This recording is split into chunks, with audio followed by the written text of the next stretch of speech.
यो यो न प्रचोदयात्।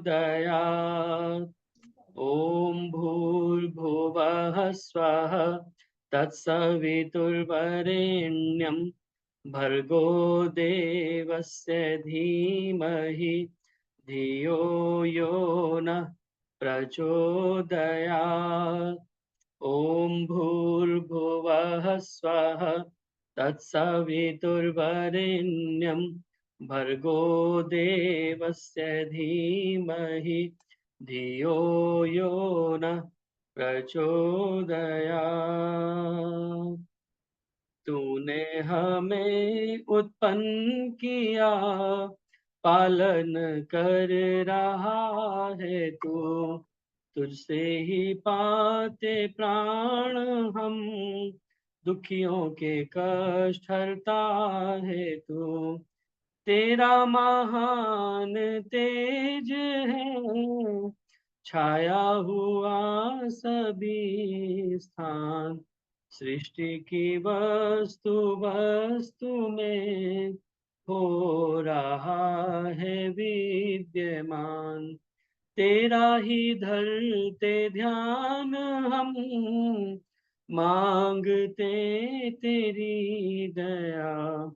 ईश्वर हमारी बुद्धि को श्रेष्ठ मार्ग पर चला। ओम भूर्भुवः स्वः तत्सवितुर्वरेण्यं भर्गो देवस्य धीमहि धियो यो न प्रचोदयात्। ओम ओम ओम। आर्य केंद्रीय सभा नगर निगम क्षेत्र फरीदाबाद के साप्ताहिक सत्संग में आप सभी का स्वागत और धन्यवाद। ये कार्यक्रम प्रत्येक शुक्रवार शाम 4 बजे से 5:30 बजे तक होता है और आप सभी लोग इस कार्यक्रम के साथ नियमित रूप से जुड़े रहते हैं। आपका बहुत बहुत धन्यवाद, स्वागत, अभिनंदन कार्यक्रम में उपस्थित होने के लिए और लगातार इस कार्यक्रम के साथ जुड़े रहने के लिए। आइए आज के कार्यक्रम को हम प्रारंभ करें गीतों की श्रृंखला, और उसके पश्चात आज विशेष रूप से उद्बोधन होगा आदरणीय दर्शनाचार्य विमलेश बंसल जी का।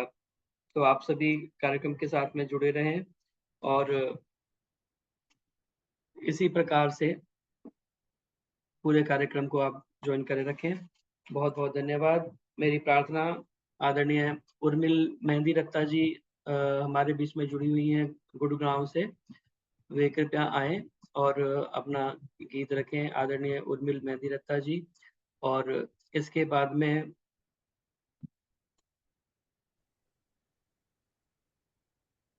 ये 1 मिनट आई ना,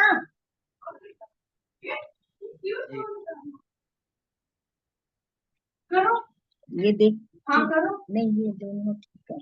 हाँ ठीक है ना जी। उसके बाद में कौशल्या अरोड़ा जी कृपया तैयार रहेंगी। आदरणीय उर्मिल मेहंदी रत्ता जी।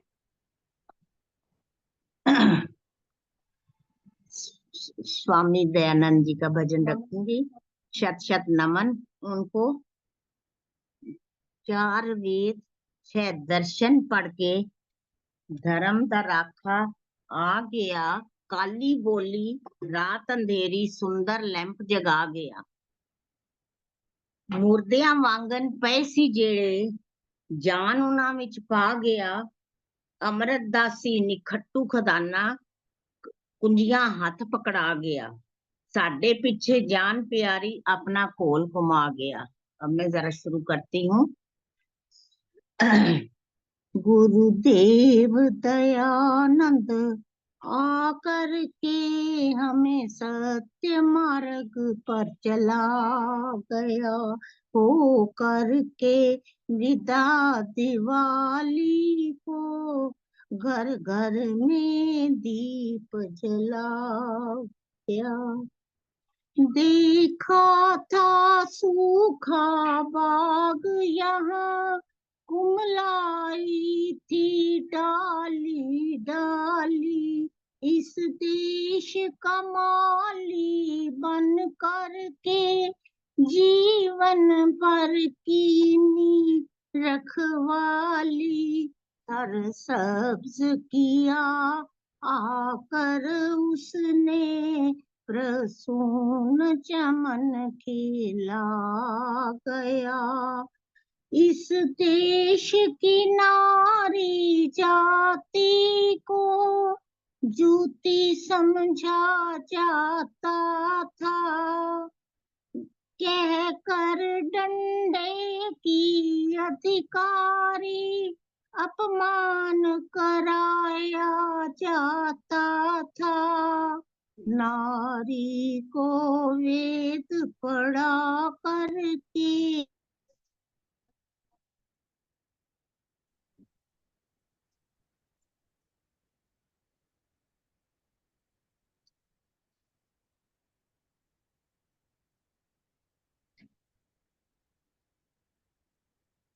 मानव से मानव वंचित कर जब दूर दूर चिल्लाते थे, वे बने विधर्मी धर्म त्याग चोटी अपनी कटवाते थे।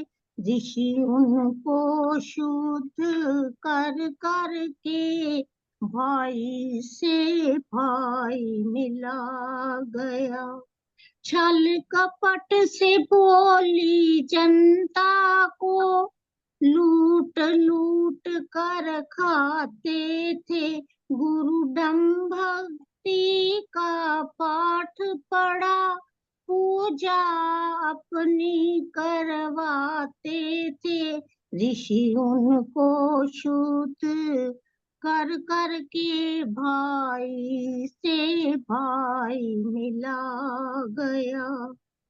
था दया का सागर दयानंद, अंत तक दया दिखलाई। प्राणों की घातक शत्रु को धन की थैली पकड़ाई। कहे स्वरूपानंद शत्रु को जीवन अमृत पिला गया। गुरुदेव दयानंद आकर के हमें सत्य मार्ग पर चला गया। हो करके विदा दिवाली को घर घर में दीप जला गया। बहुत बहुत धन्यवाद समय देने के लिए। बहुत बहुत धन्यवाद आदरणीय उर्मिल दत्ता जी। होकर के विदा दिवाली को महर्षि स्वामी दयानंद सरस्वती का निर्वाण दिवस भी हम मनाते हैं। दिवाली का पर्व आ रहा है और महर्षि स्वामी दयानंद सरस्वती जी जो कि दीपावली के दिन अपने आप को आहूत करके इस पूरे समाज के लिए, राष्ट्र के लिए जिन्होंने अपना पूरा जीवन लगा दिया, सत्य को ऐसा सहेजा, क्रांति फूंकी थी निराली, वेद की जलती ऋचा से ज्योत जीवन की जलाली, साधना आलोक की अभिव्यक्तियों में लय हुई हो, तुम जले तो भोर आया, तुम बुझे तो थी दिवाली, तुम बुझे तो थी दिवाली। एक दीपक बुझ गया दीपावली की रात में, दे गया किंतु उजाला सबको वो सौगात में। वो अपना स्वयं दीपक अपना उन्होंने बुझा दिया, लेकिन न जाने कितने दीपकों को वो ज्योति दे करके चले गए। तो महर्षि स्वामी दयानंद सरस्वती को आपने स्मरण किया इस अवसर पर। बहुत बहुत धन्यवाद सुंदर गीत महर्षि स्वामी दयानंद सरस्वती जी का सुनाने के लिए। आइए, मेरी प्रार्थना आदरणीय कौशल्या अरोड़ा जी से, कृपया आएं और अपना गीत रखें और उसके बाद में संतोष धर जी कृपया तैयार हैं। हाँ जी, सबको नमस्ते। मैं ऋषि का ही भजन बोल रही हूँ। ऋषि जोधपुर न जाते तो कुछ और बात होती, कुछ और बात होती। पापी जहर न मिलाते तो कुछ और बात होती, कुछ और बात होती।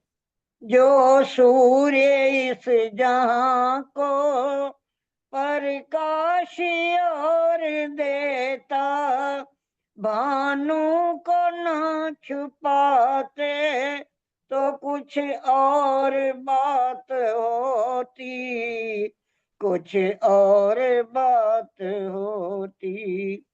ऋषि जोधपुर न जाते तो कुछ और बात होती, कुछ और बात होती। वेदों का जो अधूरा भाष्य रह गया, ऋषि चार चांद लगाते तो कुछ और बात होती, कुछ और बात होती, कुछ और बात होती।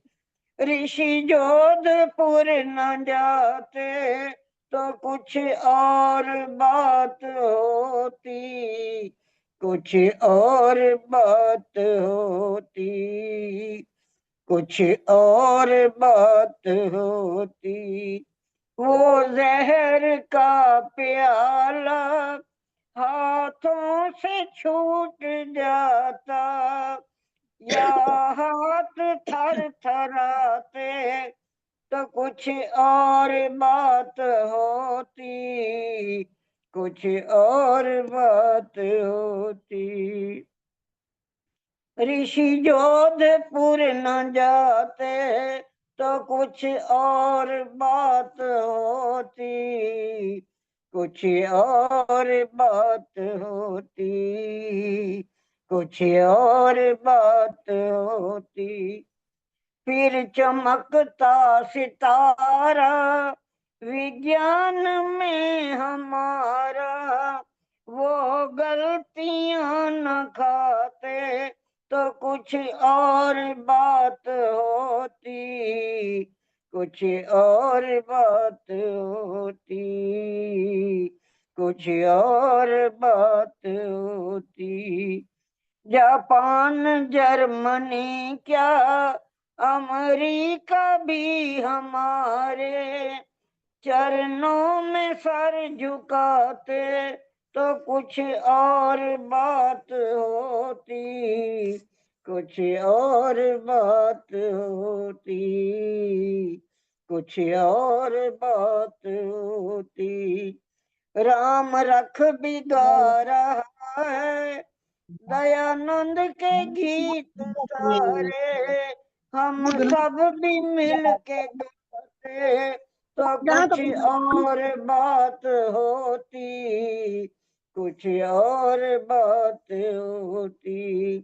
ऋषि जोधपुर न जाते तो कुछ और बात होती, कुछ और बात होती। पापी जहर न मिलाते तो कुछ और बात होती, कुछ और बात होती, कुछ और बात होती। धन्यवाद जी, समय देने। बहुत बहुत धन्यवाद आदरणीय कौशल्या अरोड़ा जी, बहुत सुंदर। ऋषि जोधपुर न जाते तो कुछ और बात होती, और निश्चित रूप से अगर वह घटना ना हुई होती, ऋषि जोधपुर नहीं जाते, तो यह सारा घटना नहीं होती। जब जगन्नाथ ने स्वामी दयानंद को विष दिया तो स्वामी दयानंद ने जगन्नाथ को यही कहा कि जगन्नाथ, तुझे नहीं पता कि तेरा ऐसा करने से लोक हित की कितनी हानि हुई है, क्योंकि मेरा सारा कार्य अधूरा रह गया। जो वो वेदों का भाष्य कर रहे थे, वो वेदों का भाष्य भी अधूरा रह गया। यजुर्वेद का भाष्य हुआ, ऋग्वेद का बीच में रह गया। तो महर्षि दयानंद अगर चारों वेदों का भाष्य कर पाते तो निश्चित रूप से हमारे पास एक वेद भाष्य ऐसा होता जो पूरा प्रामाणिक और पूरा व्याकरण की दृष्टि से न्याय संगत होता। लेकिन वो कार्य हो नहीं पाया। ऋषि दयानंद को कार्य करने के लिए समय बहुत कम मिला, क्योंकि बाकी समय उनका वो पूरा संघर्ष करने में चला गया, एक अच्छे गुरु की खोज करने में चला गया। गुरु विरजानंद जब उन्हें मिले और उसके बाद उन्होंने जो वास्तव में प्रचार का कार्य करना प्रारंभ किया, तो केवल लगभग 10 वर्ष का समय उन्हें पूरा मिला होगा, जिसमें उन्होंने बहुत सारे लगभग 50 से अधिक, करीबन कुछ बताते हैं इतने ग्रंथों की उन्होंने रचना की, व्याकरण के बहुत सारे ग्रंथ उन्होंने लिखे, जिनके बारे में बहुत कम लोग जानते हैं। सत्यार्थ प्रकाश और ऋग्वेद आदि भाष्य भूमिका तो सभी जानते हैं। तो ऐसे कालजयी अमर ग्रंथ उन्होंने उस छोटे से काल में लिखे, जिसके अंदर इतने सारे ग्रंथों का रेफरेंस है, समावेश है। तो लोग चकित हो जाते हैं कि एक व्यक्ति इतना सारा कार्य इतने अल्प समय में कैसे कर सकता है। तो महर्षि दयानंद सरस्वती अगर और कुछ समय जीवित रह जाते तो एक बहुत बड़ा कार्य वो और कर सकते थे। तो लेकिन कहते हैं कि मेरे मन कुछ और है, विधना के कुछ और हो सकता है। जैसा महर्षि स्वामी दयानंद सरस्वती जी ने चलते समय कहा कि प्रभु तैने बड़ी अच्छी लीला की, तेरी इच्छा पूर्ण हो। तो निश्चित रूप से परमात्मा ने उनके लिए कुछ अलग प्लान सोच रखा था, और उस पर वो आगे आरूढ़ हुए। तो महर्षि स्वामी दयानंद सरस्वती को याद करते हुए आपने सुंदर गीत सुनाया, बहुत बहुत धन्यवाद आदरणीय कौशल्या अरोड़ा जी। मेरी प्रार्थना आदरणीय संतोष धर जी से कृपया आएं और अपना गीत रखें, और इसके बाद में राज अरोड़ा जी तैयार रहें, और उसके भी बाद में आदरणीय कांता गोगिया जी उसके बाद में भी तैयार रहेंगी। संतोष धर जी।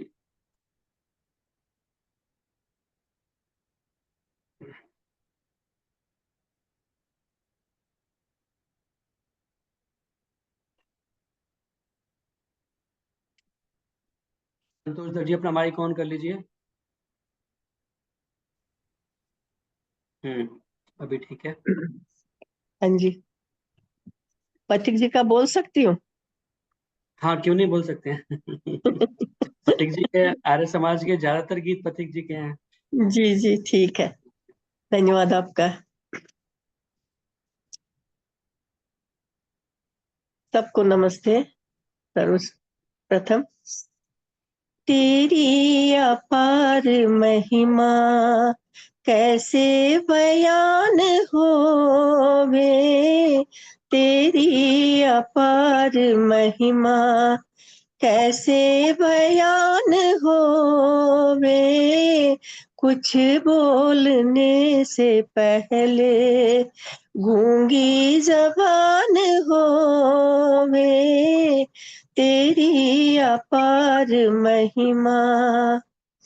भगवान तुमसे बढ़कर दुनिया में कौन होगा, भगवान तुमसे बढ़कर दुनिया में कौन होगा, अब तक नहीं मिला जो, अब तक नहीं मिला जो तेरे समान होवे, तेरी अपार महिमा कैसे बयान होवे, तेरी अपार महिमा। तेरी महानता की सीढ़ी को छू न पाए, तेरी महानता की सीढ़ी को छू न पाए, दुनिया में कोई चाहे, दुनिया में कोई चाहे इतना महान होवे, तेरी अपार महिमा, तेरी अपार महिमा कैसे बयान होवे, कुछ बोलने से पहले गूंगी जबान होवे, तेरी अपार महिमा।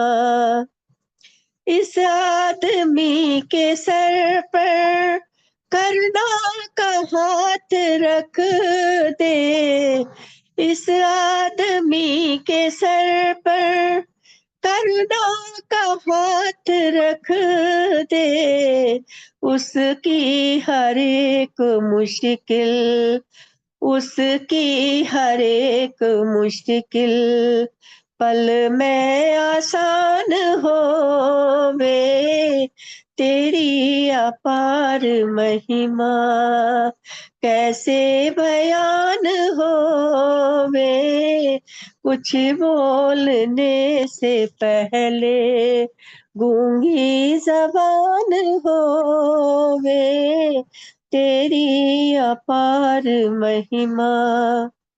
किसकी मजाल कोई तेरे खिलाफ बोले, किसकी मजाल कोई तेरे खिलाफ बोले, सारे जहां में लाखों, सारे जहां में लाखों तेरा ही ध्यान होवे, तेरी अपार महिमा कैसे बयान होवे, तेरी अपार आँखों से देखने की तू चीज ही नहीं है, आँखों से देखने की तू चीज ही नहीं, अंतःकरण में तेरा, अंतःकरण में तेरा प्रत्यक्ष ज्ञान होवे, तेरी अपार महिमा कैसे बयान होवे, कुछ बोलने से पहले, कुछ बोलने से पहले गूंगी जबान होवे, तेरी अपार महिमा। जीवन में लोग तुझको पहले नहीं बुलाते, जीवन में लोग तुझको पहले नहीं बुलाते, तब पथिक याद करते, तब लब पे ध्यान होवे, तेरी अपार महिमा कैसे बयान होवे, कुछ बोलने से पहले गूंगी जुबान होवे, तेरी अपार महिमा, तेरी अपार महिमा।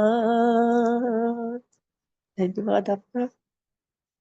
बहुत बहुत धन्यवाद संतोष धर जी, बहुत सुंदर पथिक जी का गीत आपने सुनाया। तेरी अपार महिमा कैसे बयान होवे, कुछ बोलने से पहले गूंगी जुबान होवे। वास्तव में परमपिता परमात्मा की जो महिमा इतनी अपार है, उसका गुणगान पूरी तरह से किया नहीं जा सकता, क्योंकि कहते हैं कि उसे बड़े बड़े विद्वान भी नेति नेति कह जाते हैं कि इतना नहीं और भी बहुत कुछ है। अणो रणियान महतो महियान, वह परमपिता परमात्मा सूक्ष्म से भी सूक्ष्म है और बड़े से भी बड़ा, महान से भी महान है। तो उसकी महिमा में जो है पूरी तरह से वर्णन करना हमारे सामर्थ्य से बाहर है। वही नहीं पथिक है। जी ने अपने गीत के माध्यम से बहुत सुंदर वर्णन किया है, उसको बहुत सुंदर तरीके से आपने गाया। बहुत बहुत धन्यवाद आदरणीय संतोष सर जी। मेरी आपका भी बहुत प्रार्थना बहुत धन्यवाद, बहुत बहुत आदरणीय धन्यवाद। राज अरोड़ा जी से कृपया आए और अपना गीत रखें, आदरणीय राज अरोड़ा जी। और इसके बाद में कांता गोगिया जी कृपया तैयार हैं। सादर नमस्ते जितेंद्र जी। ऋषि जी के गीतों की चर्चा चल रही है, मैं भी ऋषि जी का गीत कह रही हूँ। अभी संतोष जी ने परमपिता परमात्मा की महिमा की बात जो है वह अपने भजन से कही।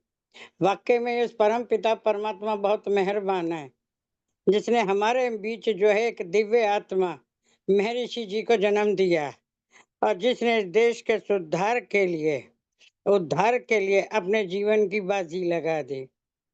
दिवाली के दिन निर्वाण महर्षि जी का हुआ था, तो लिखने वाले ने शब्द बड़े कमाल के लिखे हैं, तो मैं ऋषि गीत के लिए वो कैसी दिवाली थी जब ऋषि ने प्राण त्यागे, शुभ हो के भी अशुभ थे, वो पल बड़े अभागे।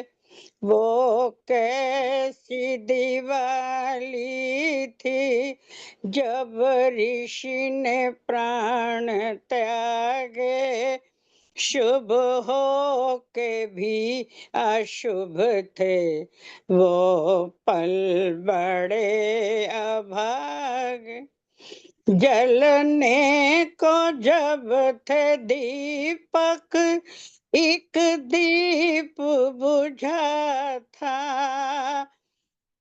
आहट को मौत की न किसी ने भी सुना था। जलने को जब थे दीपक, एक दीप बुझा था, आहट को मौत की न किसी ने भी सुना था। ऋषि सो गए सदा के लिए, ऋषि सो गए सदा के लिए, नहीं नींद से फिर जागे, शुभ हो के भी अशुभ थे, वो पल बड़े अभागे। वो कैसी दिवाली थी जब ऋषि ने प्राण त्यागे, शुभ हो के भी अशुभ थे, वो पल बड़े अभाग। दिए जहर को उगल कर वो कई बार बचे थे, शीशे के जर्रे खून में मगर इस बार रचे थे। दिए जहर को उगल कर वो कई बार बचे थे, शीशे के जहर खून में मगर इस बार रचे थे। अंदर से तन था छलनी, अंदर से तन था छलनी, श्वासों के टूटे धागे, शुभ हो के भी अशुभ थे, वो पल बड़े अभागे। वो कैसी दिवाली थी जब ऋषि ने प्राण त्यागे, शुभ हो के भी अशुभ थे, वो पल बड़े अभागे। दुनिया को छोड़ कर ऋषि बड़ी शान से गए, कातिल की जान बख्शी मगर जान से गए। दुनिया को छोड़ कर ऋषि बड़ी शान से गए, कातिल की जान बख्शी भले जान से गए। कहा अपने गुनाहगार को, कहा अपने गुनाहगार को वो देश छोड़ भागे, शुभ हो के भी अशुभ थे, वो पल बड़े अभागे। वो कैसी दिवाली थी जब ऋषि ने प्राण त्यागे, शुभ हो के भी अशुभ थे वो पल बड़े अभाग। था यकीन खुद से ज्यादा उस सच्चे प्रभु पर, हर फैसले पे उसके झुकाया ऋषि ने सर। था खुद से ज्यादा यकीन उस सच्चे प्रभु पर, हर फैसले पे उसके झुकाया ऋषि ने सर। हो तेरी इच्छा पूर्ण, हो तेरी इच्छा पूर्ण, कुछ कहा न इसके आगे, शुभ हो के भी अशुभ थे वो पल बड़े अभागे। वो कैसी दिवाली थी जब ऋषि ने प्राण त्यागे, शुभ हो के भी अशुभ थे वो पल बड़े अभागे। शुभ हो के भी अशुभ थे वो पल बड़े अभागे। धन्यवाद जितेंद्र जी। बहुत बहुत धन्यवाद आदरणीय राज अरोड़ा जी। बहुत सुंदर शब्दों में आपने ऋषि के निर्वाण दिवस के उपलक्ष्य में यह गीत सुनाया। हो शुभ होकर भी बड़े अशुभ थे वो पल बड़े अभागे। वास्तव में महर्षि स्वामी दयानंद सरस्वती का जाना वो मानवता के लिए एक बहुत बड़ा नुकसान हुआ। जैसा कि मैं बता रहा था कि उनका कार्य अधूरा रह गया और बहुत सारा कार्य उन्हें करना था। कार्य करने के लिए समय बहुत कम मिला, उसमें भी उन्होंने बहुत सारा कार्य किया, लेकिन ऋषि के जाने से वह जो सारा कार्य था वो पूरी तरह से अधूरा रह गया। इसीलिए आइए कुछ पंक्तियां मुझे भी स्मरण आई तो मैं आपको सुना रहा हूँ। यद्यपि समय अब कम रह गया है तो तेजी से मैं सुनाने का प्रयास करूंगा। ऋषि तेरी हकीकत का फसाना याद आता है, ऋषि तेरी हकीकत का फसाना याद आता है। मैं रो पड़ता हूँ जब विष का पिलाना याद आता है। जो तेरी जान से खेला उसे तू माफ करता है, जो तेरी जान से खेला उसे तू माफ करता है। दया करके वही कातिल बचाना याद आता है। ऋषि तेरी हकीकत का फसाना याद आता है। जो तुमको मारते पत्थर मिटाना चाहते हस्ती, जो तुमको मारते पत्थर मिटाना चाहते हस्ती, उन्हीं लोगों को सच्चा पथ बताना याद आता है। ऋषि तेरी हकीकत का फसाना याद आता है। तेरे दम तोड़ने पर लोग सब आंसू बहाते हैं, तेरे दम तोड़ने पर लोग सब आंसू बहाते हैं, मगर गुरुदेव तेरा मुस्कुराना याद आता है। ऋषि तेरी हकीकत का फसाना याद आता है, मैं रो पड़ता हूँ जब विष का पिलाना याद आता है।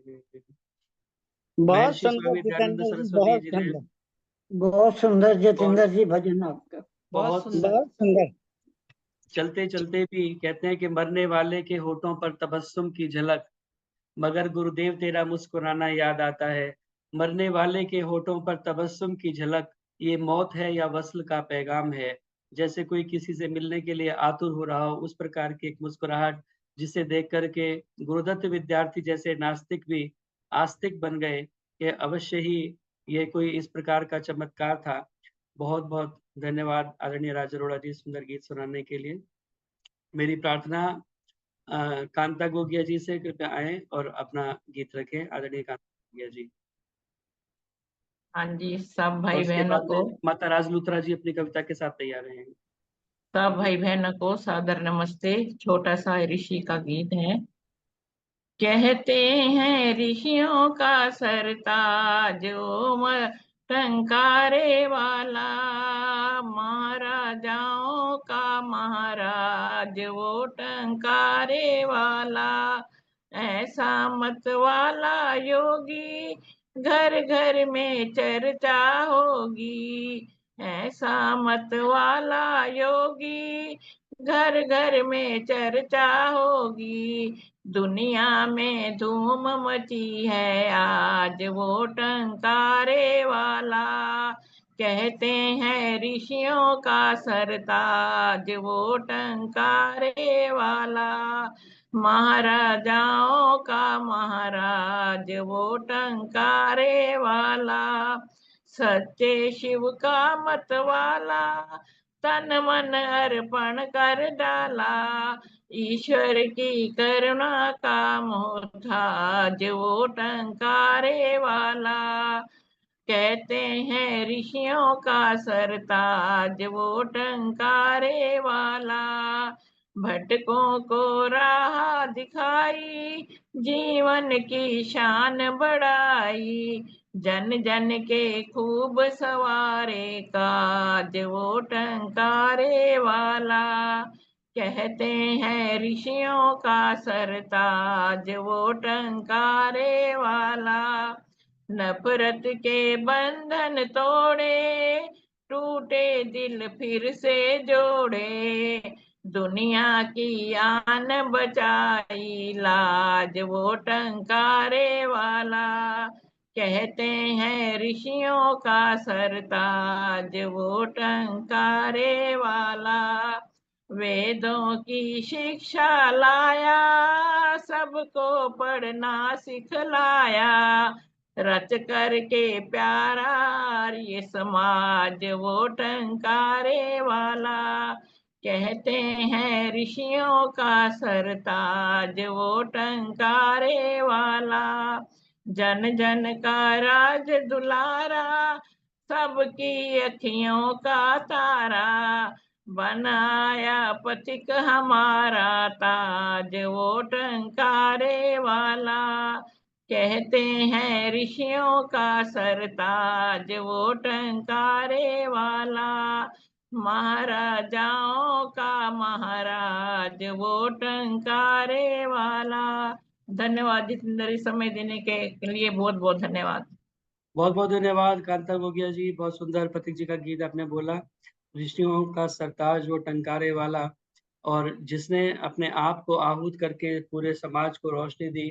भारत की जबकि नैया मझधार में पड़ी थी, तूने ही बन के केवट पहुंचा दिया किनारे, हमको पिलाया अमृत खुद जहर पी गया तू, तूने हमारी खातिर सब कष्ट थे सहारे, कातिल को अपने स्वामी जीवन का दान देकर, तेरी जान के भी दुश्मन तुझे जान से थे प्यारे, तू वो दिया था जिसने लाखों दिए जलाए, दी रोशनी पथिक घर जगमगाए सारे, दी रोशनी पथिक घर जगमगाए सारे। बहुत बहुत धन्यवाद, ऋषि को आपने याद किया। आइए मेरी प्रार्थना आदरणीय माता राज लूथरा जी से कृपया आए और एक कविता वो दीपावली से संबंधित सुनाएंगी। आदरणीय माता राज लूथरा जी। सबको मेरी सादर नमस्ते। अब इस समय आज अपने ऋषि दयानंद को शत शत नमन करते हुए, जो कि दिवाली के दिन हम दिवाली भी थी, लाखों दिए जले और वो चले गए, एक दिया बुझ गया, उसके लिए हम अभी आप सुन रहे सारा कुछ, लेकिन दिवाली है दिवाली को हम कैसे मनाएं, मैं उसके लिए थोड़ी सी आपको अभी कविता सुना रही। खुशियां और उल्लास लिए खुशियां और उल्लास लिए आई दिवाली, खुशियां और उल्लास लिए फिर आई दिवाली, करो दूर तिमर ये संदेश लाई दिवाली। मैं दिवाली पर आपको बता रही हूँ कि क्या हमें दिवाली कैसे मनानी चाहिए। नए नए परिधानों से सजे दिख रहे हैं नारी नर, प्रेम से गले मिलकर सब में मनाई दिवाली, करो दूर तिमर ये संदेश लाई दिवाली। दिवाली हर वर्ष एक सुखद संदेश देती है, दिवाली हर वर्ष एक सुखद संदेश देती है, अमावस्या की काली रात को भी वो रोशन कर देती है। क्या तुमने भी किसी का दूर किया है अंधेरा, क्या तुमने भी किसी का दूर किया है अंधेरा, किया किसी के जीवन में कभी तुमने किया सवेरा, किसी लड़खड़ाती जान को कभी थाम सके तुम, किसी लड़खड़ाती जान को कभी थाम सके तुम, किसी गरीब की कुटिया को कभी कर सके रोशन, अगर ये न किया तो क्या मनाई दिवाली, करो दूर तिमर ये संदेश लाई दिवाली। दिवाली का महत्व तो था राम ने जाना, दिवाली का महत्व तो था राम ने जाना, आतंक को मिटाने को बन रहने को ठाना, लाखों ऋषियों के जीवन उन्होंने कर दिए रोशन, अनेकों जीवनों के दिए काटे थे बंधन, लंका को विजय करके बड़ा काम कर दिया था, देशवासियों को भी सुखों से भर दिया, फिर लौट के मिल प्रेम से थी मनाई दिवाली, करो दूर तिमर ये संदेश लाई दिवाली। कृष्ण ने भी दिवाली को इसी तरह मनाया, कृष्ण ने भी दिवाली को इसी तरह मनाया, एक एक पापी को था मार गिराया, कर युद्ध महान भारत को चक्रवर्ती था बनाया, जीने के लिए युद्ध जीने के लिए शुद्ध गीता ज्ञान सुनाया, अपने पूरे जीवन को लगा देश की खातिर, हर देशवासी के दुख दूर भगाकर शांति मिली तो शांति से मनाई दिवाली, करो दूर तिमर ये संदेश लाई दिवाली। ऋषि दयानंद ने तो इस हद को भी पार कर गए, ऋषि दयानंद तो इस हद को भी पार कर गए, मिट सके न जो युगों तक ऐसा काम कर गए, खा खा के पत्थर भी वो अमृत बांटते रहे, पी पी कर जहर भी सबको जीवन देते रहे, वो वीर योद्धा अकेला ही ऐसा काम कर गया, लाखों अबलाओं दुखियों के जीवन रोशन वो कर गया, अंतिम वेला उस वीर की भी थी आई दिवाली, करो दूर तिमर ये संदेश लाई दिवाली। तो अंत में कहा है कि आओ इस बार हम भी दिवाली मनाएं, आओ इस बार भी हम दिवाली मनाएं, कुछ कर सकें तो किसी का अंधकार मिटाएं, हम आर्यवीर हैं अपना आर्यत्व दिखाएं, इस देश में राम राज फिर वापस लाएं, ऋषि पथ पर चलकर ये घोर तिमर हटाएं, गूंजे ऋषि गान शांति पताका लहराएं, फिर गर्व से कह सकें कि मनाई दिवाली, फिर गर्व से कह सकें कि मनाई दिवाली, करो दूर तिमर ये संदेश लाई दिवाली, करो दूर तिमर ये संदेश लाई दिवाली। ओके, बहुत बहुत धन्यवाद जितेंद्र बहुत जी। बहुत धन्यवाद आदरणीय माता राज लूथरा जी। बहुत सुंदर संदेश आपने दिवाली के अवसर पर दिया कि दिवाली मनाना वास्तव में केवल कुछ दीपक जला करके और पटाखे चला करके ये दिवाली मनाना नहीं। अगर दिवाली मनाना है तो हम देखें कि हमने किसके घर में दिया रोशन किया, किसकी अंधेरे को मिटाने का हमने प्रयास किया। खुशियों की लहर को तुम बढ़ाते चलो, जीवन में सदा तुम मुस्कुराते चलो, ना रहे अंधेरा नफरत और दुश्मनी का, एक प्यार भरा दिया तुम जलाते चलो। आओ अंधकार मिटाने का हुनर सीखें हम, आओ अंधकार मिटाने का हुनर सीखें हम, कि वजूद अपना बनाने का हुनर सीखें हम, रोशनी और बढ़े और उजाला फैले, दीप से दीप जलाने का हुनर सीखें हम, दीप से दीप जलाने का हुनर सीखें हम। जैसे एक छोटा सा दिया प्रकाश करने के लिए तन करके खड़ा रहता है, जब तक उसमें दीपक में तेल और बाती रहती है, अंधकार पटकने नहीं देता। इसी प्रकार आइए हम भी अपने आप को उस छोटे से दीपक की तरह जितना भी हमारा सामर्थ्य है अपने आसपास प्रकाश फैलाने का प्रयास करें, अपने सामर्थ्य के अनुसार जितना हो सकता है उतना करने का प्रयास करें। बहुत बहुत सुंदर संदेश आदरणीय माता राज लूथरा जी। आइए अब समय बहुत तेजी से आगे बढ़ रहा है। भजनों की श्रृंखला को हमें यहीं पर विराम देना होगा। कई नाम मेरे पास लिखे हुए रह गए जिनका आज क्रम नहीं आ पाया। आदरणीय गीता शर्मा जी भी भजन बोलना चाह रही थी, शशि कोहली जी इत्यादि बहुत सारे नाम हैं। आप सभी लोग जुड़ते हैं और सभी एक से एक सुंदर गीत सुनाते हैं। तो आगे आने वाले कार्यक्रमों में पुनः आपके गीतों का श्रवण हम करेंगे। तो आज के इस भजनों की श्रृंखला को यहीं पर विराम देते हुए एक बार पुनः आप सभी का स्वागत और धन्यवाद इस कार्यक्रम के साथ जुड़ने के लिए। बहुत सारे गणमान्य लोग कार्यक्रम के साथ में जुड़े हुए हैं। अगर मैं नाम लूंगा तो बहुत सारा समय उसमें निकल जाएगा। तो आप सभी का बहुत-बहुत धन्यवाद, स्वागत, अभिनंदन इस कार्यक्रम के साथ जुड़ने के लिए। ये कार्यक्रम फेसबुक पर भी लाइव चल रहा है, वहाँ जाकर भी आप इसे देखें और लाइक करें, कमेंट करें, शेयर करें ताकि अधिक से अधिक लोगों तक यह कार्यक्रम पहुँच सके। और स्वेच्छानुसार दान देने के लिए मेरा मोबाइल नंबर है, इस पर फ़ोन पे, पेटीएम, यूपीआई इत्यादि के माध्यम से आप अपना सात्विक दान भेज सकते हैं। और इस बीच में आदरणीय माता राज लूथरा जी की तरफ से 2100 रुपए की राशि सत्संग के लिए प्राप्त हुई, उनका भी बहुत-बहुत धन्यवाद। आर्य समाज NH3 फरीदाबाद का वार्षिक उत्सव नज़दीक आ रहा है 15, 16, 17 नवंबर। और जिस आर्य समाज से मैं जुड़ा हुआ हूँ, आर्य समाज NH3 NIT फरीदाबाद 73वां वार्षिकोत्सव 15, 16, 17 नवंबर शुक्रवार, शनिवार और रविवार। इसमें मुख्य वक्ता आदरणीय डॉक्टर पुनीत जी मेरठ से रहेंगे और भजनोपदेशक प्रदीप शास्त्री जी रहेंगे। तो यह बहुत सुंदर कार्यक्रम अंतिम दिवस 17 नवंबर को 51 यज्ञ कुंडों पर एक साथ हवन होगा। यज्ञशाला अभी नई बनी है, उसका उद्घाटन भी होगा। तो ये बहुत सुंदर कार्यक्रम, इसका पत्रक मैं आपको व्हाट्सएप के माध्यम से भेज दूंगा, जिसमें आपको विस्तार से कार्यक्रम की रूपरेखा पता चल जाएगी। तो जो लोग भी जिनके लिए संभव है वो कृपया इस कार्यक्रम में उपस्थित होने का प्रयास करें। आइए अब मैं स्वागत करना चाहता हूँ, हमारे मध्य में बहुमुखी प्रतिभा संपन्न आदरणीय दर्शनाचार्य विमलेश बंसल जी उपस्थित हैं और बहुत सारा कार्य लेखनी के माध्यम से भी वो करती हैं। बहुत अच्छी वक्ता तो वो हैं ही, आप उनके प्रवचनों को विभिन्न कार्यक्रमों में सुनते रहते हैं और बहुत व्यस्त उनका समय रहता है और उस समय में भी हमें समय उन्होंने दिया, उनका बहुत-बहुत धन्यवाद, आभार। आज का जो विषय है वो दीपावली से संबंधित ही देहली के सजे दीप। तो इस विषय को लेकर के वो सुंदर चर्चा हमारे मध्य करेंगी और एक अच्छा संदेश हमें वो देने का प्रयास करेंगे। तो मेरी प्रार्थना आदरणीय दर्शनाचार्य विमलेश बंसल जी से कृपया आएँ और हम सभी का मार्गदर्शन करें। दर्शनाचार्य विमलेश बंसल जी।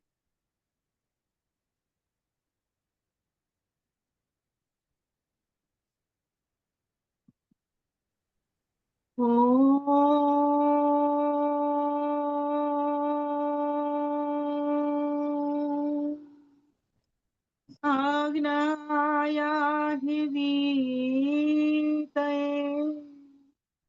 गृणानो हव्यदातये निहोता शशिवर्षि निहोता शशिवर्षि। ॐ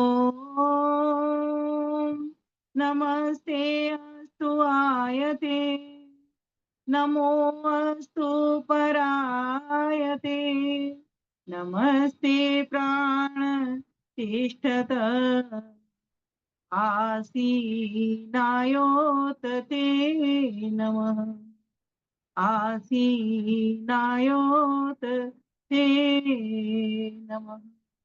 ओम शांति शांति शांति। आर्य केंद्रीय सभा नगर निगम क्षेत्र फरीदाबाद का बहुत ही सुंदर भव्य दिव्य कार्यक्रम आप प्रति सप्ताह देखते हैं, जिसका बहुत ही सुंदर संयोजन और संचालन कर रहे हमारे आदरणीय प्रिय भाई श्रीमान जितेंद्र जी, तथा जो अध्यक्षा के रूप में प्रति सप्ताह और मुझे तो कभी कभी एक मास में एक बार जिनका दर्शन हो जाता है, ऐसी आदरणीय दीदी उषा चितकारा जी, तथा अभी जिन माताओं ने अभी गीत सुनाए वे सभी, जिनमें से अभी राज अरोड़ा माता जी ने अपनी कविता सुनाई, क्या कविता के चुनिंदा शब्द थे। और भाई जी आपका भजन तो वास्तव में ही, आपके जो गाने का जो ढंग था ना वो बिल्कुल मधुर था, कर्ण प्रिय था, इसलिए वो और छू रहा था। ये गीत हमने और भी सुना, लेकिन आपके मुख से जब हम सुन रहे हैं तो एक अलग अंदर से अनुभूति हुई, और शायद वो अनुभूति मेरे इस प्रवचन में भी काम आएगी, मैं ऐसा मानती हूँ। जितने भी देश से विदेश से प्रदेश से जुड़े हुए महानुभाव मेरी माताओं, बहनों एवं भाइयों सभी को मैं अपना हार्दिक नमन, वंदन, अभिनंदन करती हूँ। साथ ही दीपावली की हार्दिक शुभकामनाएं प्रेषित करती हूँ। आप सभी के घर में दीप सजें। जैसा कि हमारा आज का विषय है, दहली के दीप सजें, दहली पर दीप सजें, एक ही बात है, दहली पर दीप सजें। तो आइए इस विषय को खोलने का प्रयास करती हूँ। ये मैंने विषय क्यों दिया, मैं तो ऐसे भाई जी का फोन आया और सामान्य रूप से जो मेरे मुख से पहली पंक्ति निकल जाती है, मैं बहुत सोच विचार कर नहीं पाती, इतनी जल्दी से कह दिया दहली पर दीप सजे। शायद मैंने इसीलिए कहा कि कुछ नयापन आ जाए जब मैं बोलूं तो आइए आज मैं इस विषय को ही खोलने का कुछ प्रयास करती हूँ। जैसा कि अभी चर्चा चल रही थी महर्षि देव दयानंद सरस्वती की,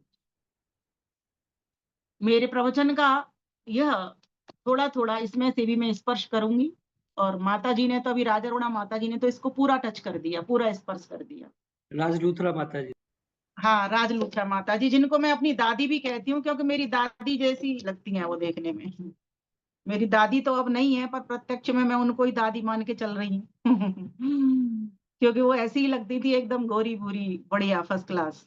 और आवाज में खूब दम थी, जाते जाते भी आवाज में दम बनी रही उनके में। परमात्मा से इन माता जी के लिए भी प्रार्थना करूंगी, परमात्मा इनको भी ऐसे ही स्वस्थ जीवन दे और लंबी आयु दे। प्यारे भाइयों बहनों, दहली पर सजे दीप। हमारा इतिहास कहता है कि जितने भी महान पुरुष आए, जितने भी देशभक्त आए, है ना, जितने भी ऋषि मुनि आए, वे सारे ही सारे कहीं ना कहीं दहली के ही दीप रहे। कौन सी दहली के दीप रहे? तो कहा भारत रूपी दहली की, भारत माता के दीप रहे। भारत माता स्वयं में एक दहली है। दहली कहते किसको है? दहली कहते हैं एक दहलीज को। दहलीज क्या? जैसे घर की एक दहली किसको कनेक्ट करती है? वो सभी हमारे कमरों को कनेक्ट करती है। कमरों की, हर कमरे की एक दहली होती है, जिसके चारों ओर एक आंगन होता है। जैसा कि वेद में वर्णन घर का आया है कि इस प्रकार का घर हो, चारों प्रकार से कमरे हो, बीच में आंगन हो और वहां पर दहलियां हो। और हम तो हमें अब पुराना बचपन याद आता है, हम तो उन दहली पे बैठ करके चाय पिया करते थे, कुछ खाया पिया करते थे। उस दहली को बैठने का एक आसन, एक कुर्सी समझा करते थे। आज लेकिन वो दहलियां नहीं है घरों में, कमरों में वो दहलियां नहीं है, दहलियों का कोई काम ही नहीं है। यहाँ का दिल्ली का व्यक्ति अगर वहां चला जाए तो वो ठोकर ही खाएगा, क्योंकि उसको चलने का अभ्यास भी नहीं है कि दहली के ऊपर कैसे चला जाता है। तब वो दहली हुआ करती थी, बाकायदा दिखती थी वो दहली। फिर उन दहली के ऊपर रंग रोगन किया जाता था, उनको सजाया जाता था। कैसे सजाते थे? बड़ी बड़ी माताएं यहाँ पर बैठी हुई हैं, सबको पता है कैसे सजाते थे। कुछ खड़िया जैसा चूर्ण होता था, उसमें पानी डालते थे, पानी डाल करके उसमें एक छोटा सा कपड़ा लेते थे और उससे अल्पना डिजाइन बनाया करते थे। बहुत सुंदर सुंदर डिजाइन बनाया करते थे। आज भी ग्रामीण घरों में आप चले जाएंगे तो गोबर की लिपाई के बाद में कितने सुंदर सुंदर डिजाइन में वो उसको सजाती हैं, घर को सजाती हैं। ठीक इसी प्रकार से उन दहलियों की अलग डिजाइन हुआ करती थी और घर में जो फूल पत्ती बनाते थे उनकी अलग डिजाइन होती थी। तब सजाने का यही साधन था। तब हम लोग परस्पर सजाया करते थे, घर के ही लोग सजाया करते थे। जैसे आजकल उसका रूप किसने ले लिया? बाजार के हम कागज जैसे लाती हैं, प्लेट्स लाते हैं, उनमें खाने बने होते हैं, उसके ऊपर कलर डालने होते हैं और रंगोली बन गई। कोई अपनी बुद्धि नहीं लगी उसमें, कुछ नहीं लगा, ना कोई कुछ सामान बनाया, कुछ तैयार किया। वहां पर आविष्कार स्वयं का होता था, क्योंकि दादी नानी सबको करते देखते थे, बुआ वगैरह सबको करते देखते थे, तो वो उसको बना करके और उसको सजाया करते थे डिजाइन में। फिर जब वो डिजाइन में सज जाता था तो उसके ऊपर फिर दीप जलाया करते थे। जब दीपावली आती थी तो सभी दहलीज को इसी प्रकार से सजा देते थे। और दहली सिर्फ आंगन के अंदर नहीं होती थी, बाहर भी दहली हुआ करती थी। चबूतरी की भी दहली अलग हुआ करती थी और वहां पर भी हम इसी प्रकार से डिजाइन बनाते थे। फिर एक बड़ा आंगन हुआ करता था, वहां पर भी इसी प्रकार से हम सजाया करते थे उसको। और चारों तरफ मिट्टी के दीपों से जगमगाट करते थे। तब कोई मोमबत्ती नहीं थी, तब कोई चाइनीज लाइट नहीं थी, तब कभी ऐसे पेंट भी नहीं थे जो आज घरों में हो रहे हैं। तब क्या था? चूना था, सफेदी जिसको बोलते हैं, वो हुआ करती थी। आज भी ग्रामीण क्षेत्रों में ये पेंट वेंट कोई नहीं जानता, सब वही हुआ करता है। जिसने गांव देखे हैं उसको पता है। और मुझे लगता है सभी ने यहाँ पर जितने उपस्थित हैं गांव तो देखे ही होंगे, और गांवों में इसी तरीके की पुताई होती है, इसी तरह की लिपाई होती है, इसी तरीके से अल्पना डिजाइनें बनती हैं और इसी प्रकार से दीप भी सजाए जाते हैं। आप ये देखिए इसमें कितनी मेहनत उस घर के व्यक्ति ने की, उस गृहिणी ने की, क्योंकि पुरुष वर्ग इस कार्य को नहीं करता था, ये महिलाओं का काम होता था। पुरुष वर्ग अपनी दुकान वगैरह पे जाते थे, वहां का कार्य देखते थे, व्यापार आदि को देखते थे, है ना। कोई जॉब करता था, वो जॉब का कार्य करता था। गांव में तो इतना जॉब वॉब का होता नहीं था, जॉब वाले लोग तो शहर में ही जाया करते थे। लेकिन मैं जो संदेश देना चाह रही हूँ यहाँ पर, इस बात से ये देना चाह रही हूँ कि वो सजावट अब कहाँ चली गई? वो सजावट चली गई चीनी लाइट्स में। वो वापस हमको लेने आनी पड़ेगी। तो भारत देश ने जो हमारी प्राचीन संस्कृति थी, जो हमारे मन को मोहती थी, आज भी जब मिट्टी के घरों में, हम गोबर लिपे घरों में हम जाते हैं, लगता है यहाँ बैठ जाओ, उठने का मन नहीं करता। कहीं पेड़ के नीचे चारपाई मिल जाए, दिख जाए, सारे बिस्तर फेल, सारे बेड फेल, बड़े बड़े डल्लब के गद्दे फेल। लगता था वास्तव में यहाँ पर दिवाली लग रही है, दिवाली जैसी सुख मिल रहा है, दिवाली जैसा प्रकाश हो रहा है, दिवाली जैसी शांति मिल रही है। आज अगर हम सब भी उन परिस्थितियों को, स्थितियों को भांप सके, देख सके, तो हम सही मायने में अपनी दहलीज के दीप बन जाएंगे। ऋषि दयानंद ने आर्य समाज रूपी, वो दहली कौन सी है? आर्य समाज रूपी दहली है। हमको एक दहली दी बैठने के लिए, इस पर बैठो और बैठ करके क्या करो? कृणवंतो विश्वमार्यम, सारे विश्व को आर्य बनाओ। लेकिन आर्य बनेगा कैसे? तो कहा पहले खुद स्वयं आर्य बन जाओ। तो स्वयं आर्य बनने के लिए क्या करना पड़ेगा? आपको दीप बनना पड़ेगा। दीपो भव, जैन धर्म वाले कहते हैं अपने दीपक स्वयं बन जाओ।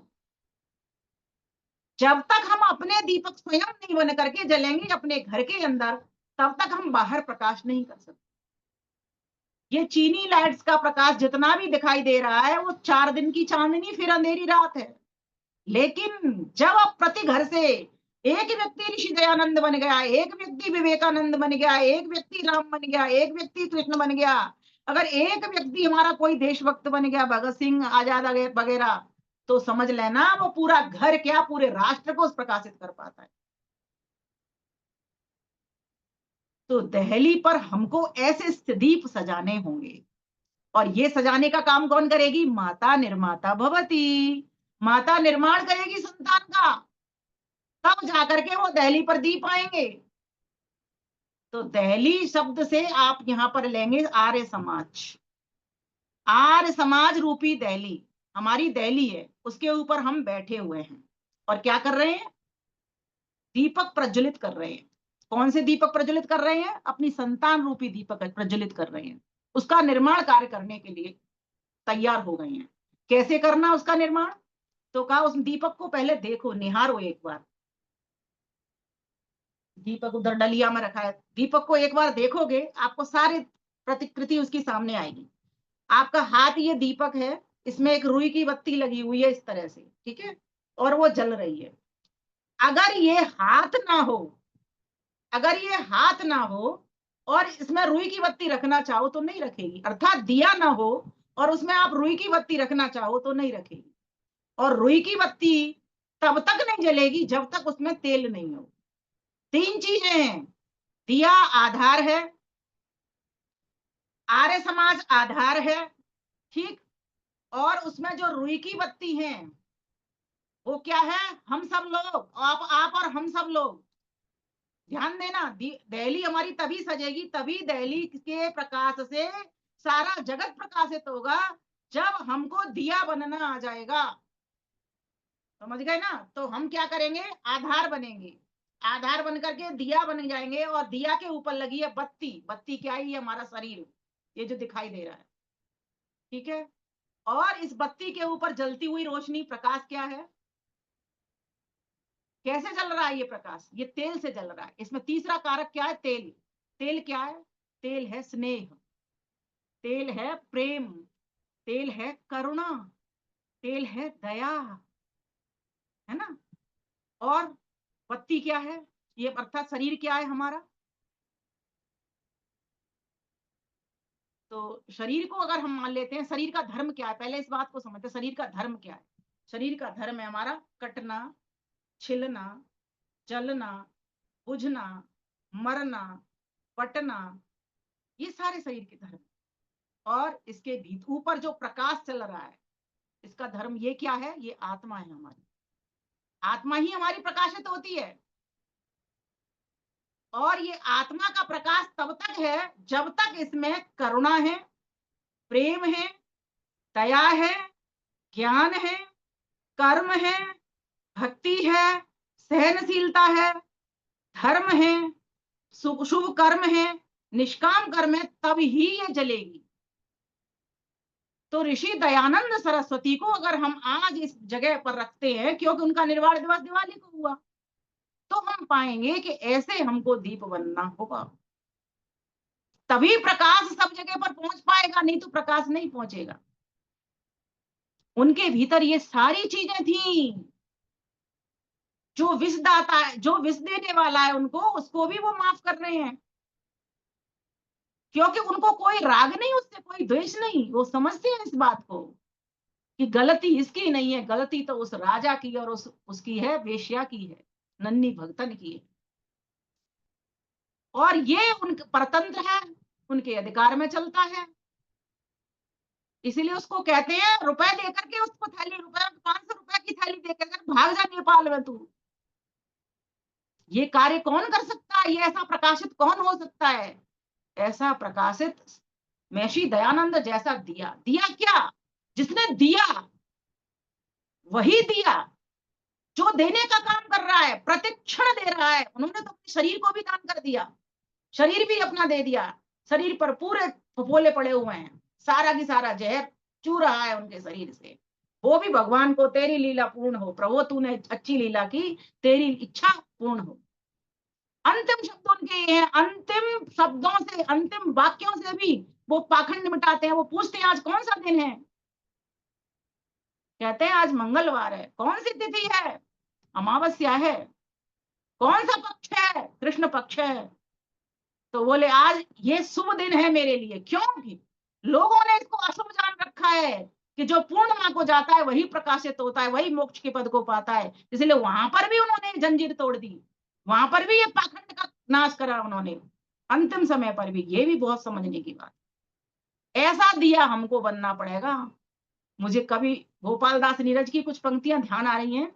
वो लिखते हैं कैसे दिए बनो, कहते हैं, जलाओ दिए पर रहे ध्यान इतना, अंधेरा धरा पर कहीं रह न जाए, नई ज्योति के धर नए पंख झिलमिल, उड़े मर्त्य मिट्टी गगन स्वर्ग छूले, लगे रोशनी की झड़ी झूम ऐसी, निशा की गली में तिमिर राह भूले, खुले मुक्ति का वो किरण द्वार जगमग, उषा जान पाए निशान पाए, उषा जान पाए निशान पाए।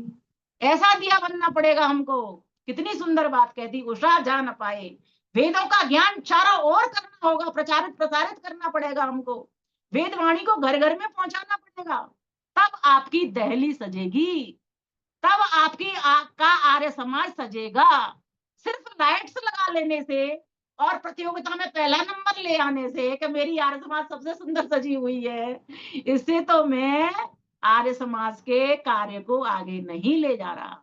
हाँ, मुझे गर्व है कि मैंने एक निर्माण कार्य किया सबके सहयोग से, और मैंने सजावट की। हमारे भवन चमकने चाहिए, लेकिन चमकने के साथ साथ भवनों से गर्जना भी तो निकलनी चाहिए।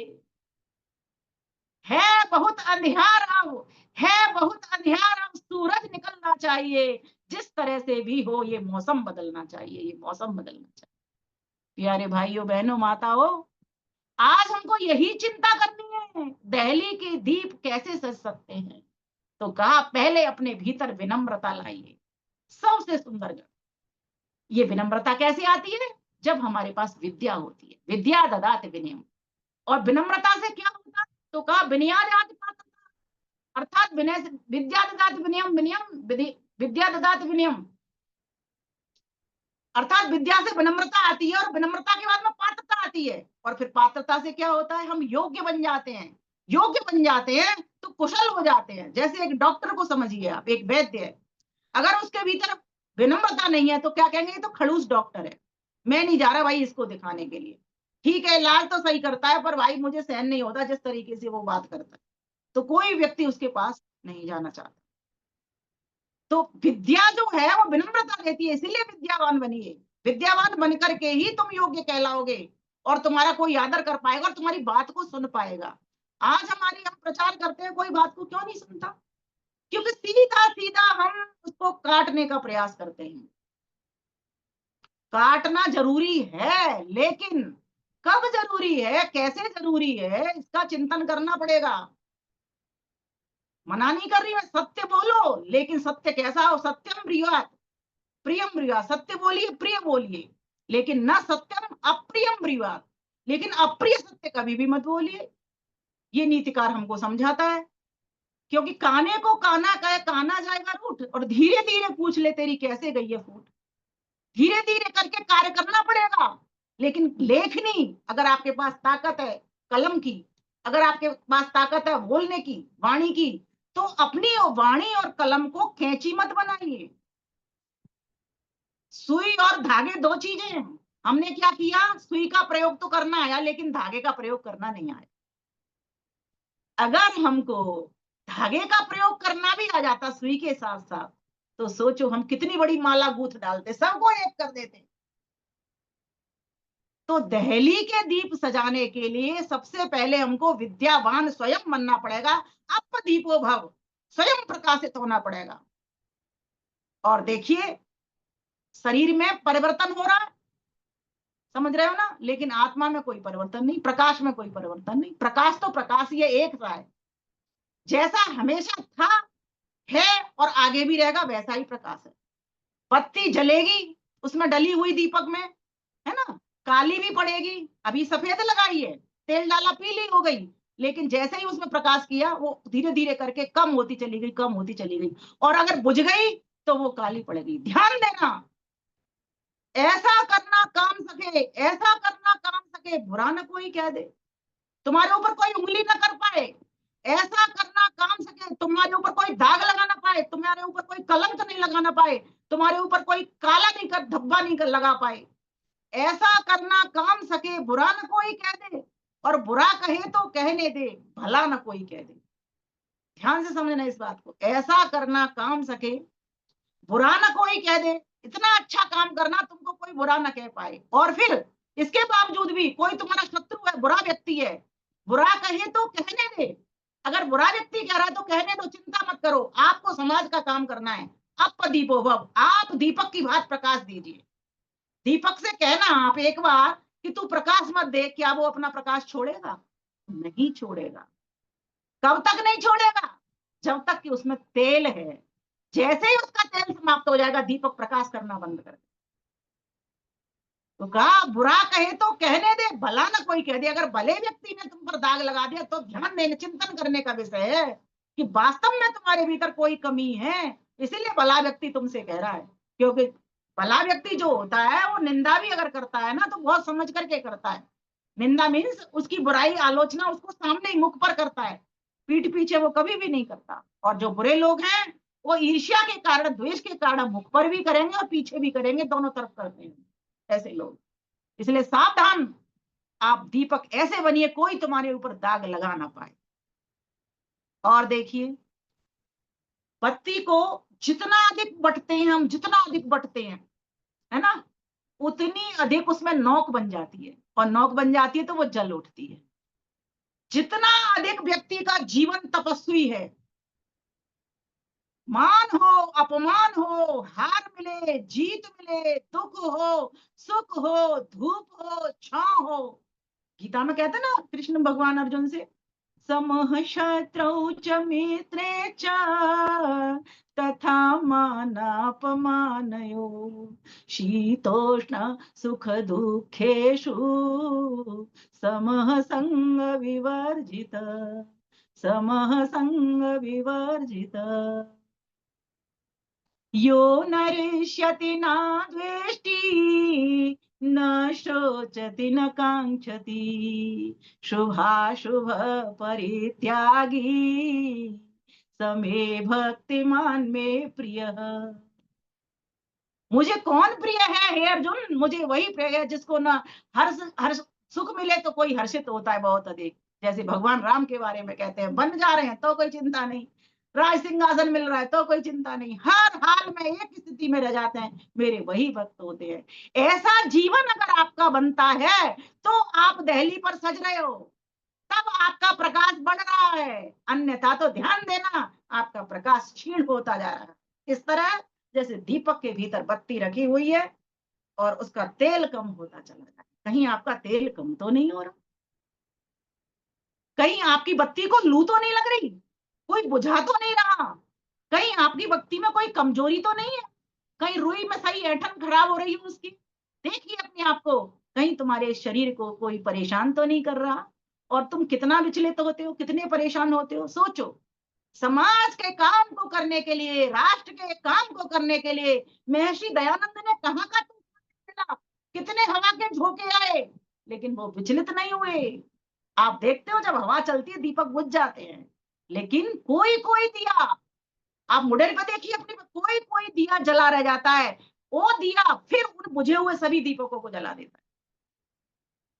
सोचो, वो जो एक दिया बचा, क्यों बचा? हवा तो सबके लिए समान थी, एक दिया बचा, क्यों? क्योंकि वो दिया मजबूत था, वो दिया अविचल था, आंधी तूफान भी उसका कुछ नहीं कर पाए, कोई बिगाड़ नहीं कर पाए। तो कैसा बनना पड़ेगा हमको? हमको आर्य समाज की दहली को मजबूती देने के लिए मजबूत दिया बनना पड़ेगा, अपने तेल का स्वयं ध्यान रखना पड़ेगा। मेरे गुण घट तो नहीं रहे, मेरे धैर्य में कमी तो नहीं आ रही है। अभी देखो आप समाजों में चले जाओ, इतना धैर्य टूटता है लोगों का, अरे इसने ऐसा कर दिया, अरे इसने ऐसा कर दिया, ये सामान नहीं लेके आया, मैं कब से इसको कह रहा था। एक बार चिंतन करिए, कितना धैर्य है आपके भीतर। एक व्यक्ति को कहीं मिठाई मिल रही, एक व्यक्ति कहीं मिठाई बांट रहा था, लाइन लग गई, बहुत लंबी लाइन लग गई, कुछ लोग धैर्य वाले थे, वो बल्कि लाइन में से भी हट करके पीछे को चले गए, और कुछ लोगों को इतना धैर्य नहीं, इतनी लूटपाट की कि वो सारी मिठाई फैल गई, ना तो किसी को मिल पाई ना कुछ, वो सारी धूल में मिल गई। आप सोचिए इससे क्या होगा? समाज को फायदा पहुंचेगा, अगर राष्ट्र का काम करते हो राष्ट्र को फायदा पहुंचेगा, अगर घर में मिठाई बट रही है घर को फायदा पहुंचेगा, किसी को फायदा नहीं पहुंचेगा। इसलिए तेल लाओ अपने भीतर, धैर्य का तेल लाओ, क्षमा का तेल लेकर के आओ। किसी ने कुछ कह दिया, अगर बड़े ने कुछ कह दिया तो उसको आशीर्वाद थोड़ी देर के लिए समझ लो, समान व्यक्ति ने कुछ कह दिया उससे परस्पर वार्ता कर लो, भूल जाओ, हो गया छोड़ दो। इसलिए हमारे शास्त्रों ने, महर्षि पतंजलि ने बहुत बढ़िया सूत्र दे दिया, उपेक्षा भाव से रहना सीख लो। अगर कोई तुमने रोज रोज परेशान करे ना, उपेक्षा करके रह लो उसकी, मस्त रह लोगे, खुश रह लोगे। ऐसे दिए बनो। ऋषि दयानंद को कितने जहर मिले, कितने पत्थर फेंके लोगों ने, ऐसे ऐसे नाटक उनके सामने किए, कितनी वेश्याएं उनके पास आ जाती थी, लेकिन जैसे ही उनका स्वरूप, उनका ओज तेज देखती, वैसे ही वो फटाक से नीचे धड़ाम से गिर जाती। ये क्या है? ये स्वस्थ दीपक की पहचान है, सरल दीपक की पहचान है, सजग दीपक की पहचान है। वही तो दीपक है जो प्रकाश कर रहा है, जो सजग अर्थात जगा हुआ है। आज हम जगे हैं क्या? एक बार देखें, हम तो सोए पड़े हैं, हम तो सोए हुए पड़े हैं जितेंद्र भाई। हम कह भले ही रहे हैं हम जगे हैं, लेकिन हम सोए हुए पड़े हैं, हम जगे नहीं हैं। अभी माताजी जब कविता पढ़ रही थी, राज माताजी, मैं देखते दंग रह गई। मेरे को एक एक शब्द उनका अनुभूति दे रहा था अंदर से। मैं प्रशंसा के लिए नहीं कह रही, वैसे माँ की प्रशंसा करनी चाहिए, लेकिन मैं अपनी अनुभूति बता रही हूँ कि मुझे ऐसे लग रहा था कि एक एक शब्द मुझे छुए चला जा रहा है, मेरे दिल में बैठ रहा है, और मैं सोचती हूँ कि हाँ मैं तो कहीं नहीं हूँ, अभी मैं कुछ भी नहीं हूँ। कोई भी मेरी प्रशंसा करा तो मुझे लग रहा है अभी तो, अरे हम जब जब जैसे जैसे दोनों के पास बनते हैं, मतलब हमें तो कुछ भी नहीं आता, अभी तो हम कुछ भी नहीं है। तो तेल लाना तो ऐसी सरसता का लाना जो रस पैदा करे, सरस हो जाओ बिल्कुल, ऐसा तेल भरना। आपसे बढ़िया दीपक कौन होगा? परमेश्वर ने सबको सब चीज दी है, सबको समय दिया, सबको बुद्धि दी, सबको इंद्रियां दी, सबको ऐसा शरीर दिया, सब कुछ सबके पास है, किसी के पास कोई कभी 24 घंटे सबके पास। सबसे बड़ी बात ये, फिर काहे को बंदे हो तो दास? जब 24 घंटे हमको मिल गए सब काम करें, एक एक व्यक्ति 1 घंटे में 10 घंटे का काम कर देता है। ऋषि दयानंद के पास भी वही 24 घंटे थे, जो निर्वाण पद को प्राप्त कर गए, जो मोक्ष पद को प्राप्त कर गए। और हम सबको उस मार्ग को बता करके हम सबको भी मोक्ष का पथिक बना गए। सोचो, अगर आज हमारे पास में शास्त्र नहीं होते तो हम कहाँ थे, कैसे दीपक बनते? अभी हम जो दीपक बनने का कार्य कर रहे हैं, अपनी दहली को सजाने का, आर्य समाज रूपी वाटिका को, दहली को सजाने का कार्य कर रहे हैं, वो कैसे कर रहे हैं?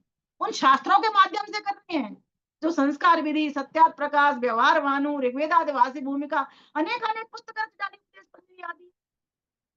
वो पुस्तकें अगर आज हमारे पास नहीं होती तो विद्वान उनको कैसे सुनाते और कैसे हम उसका श्रवण करते और कैसे उसको ग्रहण करते, और ग्रहण करते तो कैसे उसका चिंतन कर पाते और कैसे हम बोल भी पाते? कुछ भी हमारे साथ नहीं होता।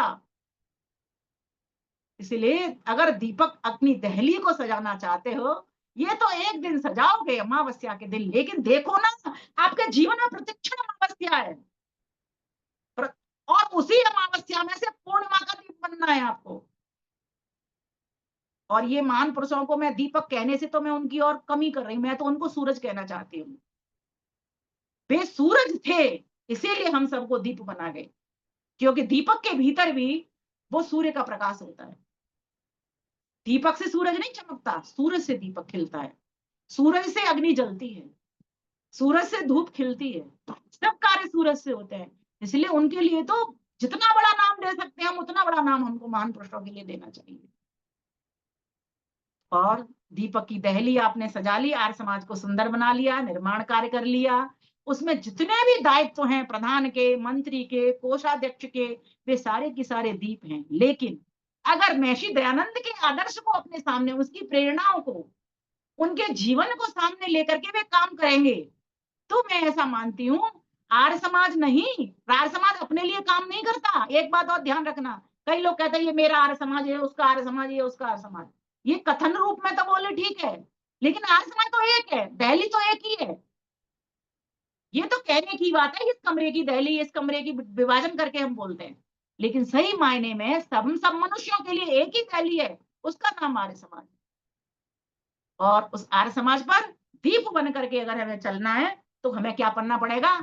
हमें सही मायने में आश्रय होना पड़ेगा, आधार बनना पड़ेगा। और आधार कौन बनेगा इस पूरे शरीर में? सिर्फ शरीर नहीं बनेगा, आत्मा इसका आधार बनेगा। आत्मा में कोई परिवर्तन नहीं होता।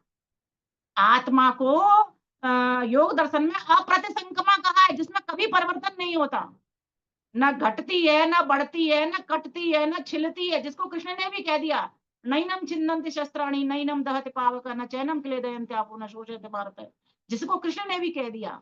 इसीलिए आत्मा को प्रकाशित करना हमको, ये भी सब प्रकाशित होंगे, ये शरीर वगैरह भी सब चलेगा, इसका भी काम चलेगा, लेकिन मुख्यता से जो काम चलेगा वो आत्मा का चलेगा। आत्मा ही परमात्मा से मिलन करेगी, ये शरीर नहीं करेगा।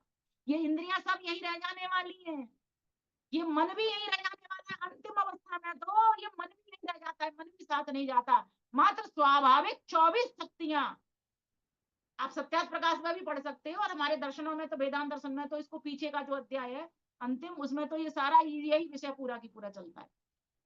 तो हमारी जो स्वाभाविक 24 शक्तियां हैं वे हमें ऐसे दिखाई नहीं देती, हम तो इन इंद्रियों से काम करते हैं, लेकिन इनके पीछे भी जो 24 स्वाभाविक शक्ति होती हैं। लेकिन मोक्ष का पथिक बनने के लिए जब शरीर भी हमारा मर जाता है, तब जब हमने ऐसे कर्म किए होते हैं मोक्ष वाले, तो ईश्वर से मिलकर 24 स्वाभाविक शक्तियों के साथ मिलते हैं।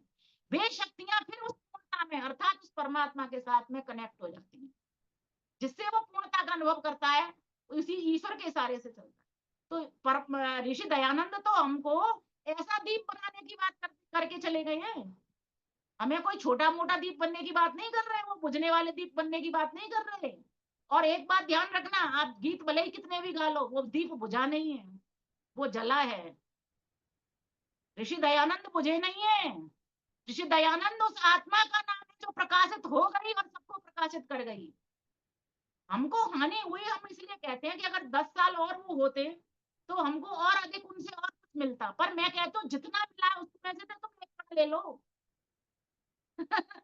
कितना मिला है उसमें से तो लेते नहीं, हम अभी चिंता कर रहे हैं वो 10 साल और हो जाते और इतनी वेदना से भर जाते हैं कि जाने क्या होगा हमारा। ऋषि दयानंद 10 साल और हो जाते, अरे हम 10 साल और जीने का प्रयास कर ले, वैसा हम 10 बातें उनकी और अपने जीवन में भरने का प्रयास कर लें। ये है असली दहली का दीप, हमें आर्य समाज रूपी दहली का दीप बन करके सजना होगा। मैंने तीसरा शब्द दिया, सजना। लोग कहते हैं सजना, सजना के लिए, ये मतलब नहीं है। यहाँ सजना अर्थात आपकी खुशबू, आपके कर्मों की खुशबू, आपका सेवा कार्य, आपके सद्गुण, आपके शुभ कर्म, निष्काम कर्म, सब की सब ईश्वर की निगाह में अच्छे इंसान के रूप में जाने चाहिए, देवता के रूप में पहुंचने चाहिए। इंसान के सामने तो तुम कैसे भी बन के दिखा दो, फिर भी इंसान को बुद्धि दी है, फिर भी वो दिमाग लगा लेता है ये व्यक्ति ऊपर से बोल रहा है, ये अंदर से भी ऐसा, फिर भी वो पता लगा लेता है। इसलिए मैं आज के दिन इतना ही कहना चाहूंगी। मुझे अमर नेहरू नगर और जाना है अभी, तो मैं अभी एक अपने गीत के बाद में फिर ये थोड़ी सी चर्चा आपके समक्ष करी मैंने, थोड़ा सा इसको भी बता देती हूँ। जैसे मैंने बाती का स्वभाव बताया, तेल का स्वभाव बताया, दिया का स्वभाव बताया, और क्या है दिया? जो दिया वह दिया, जो देता है वो दिया होता है, अर्थात दान।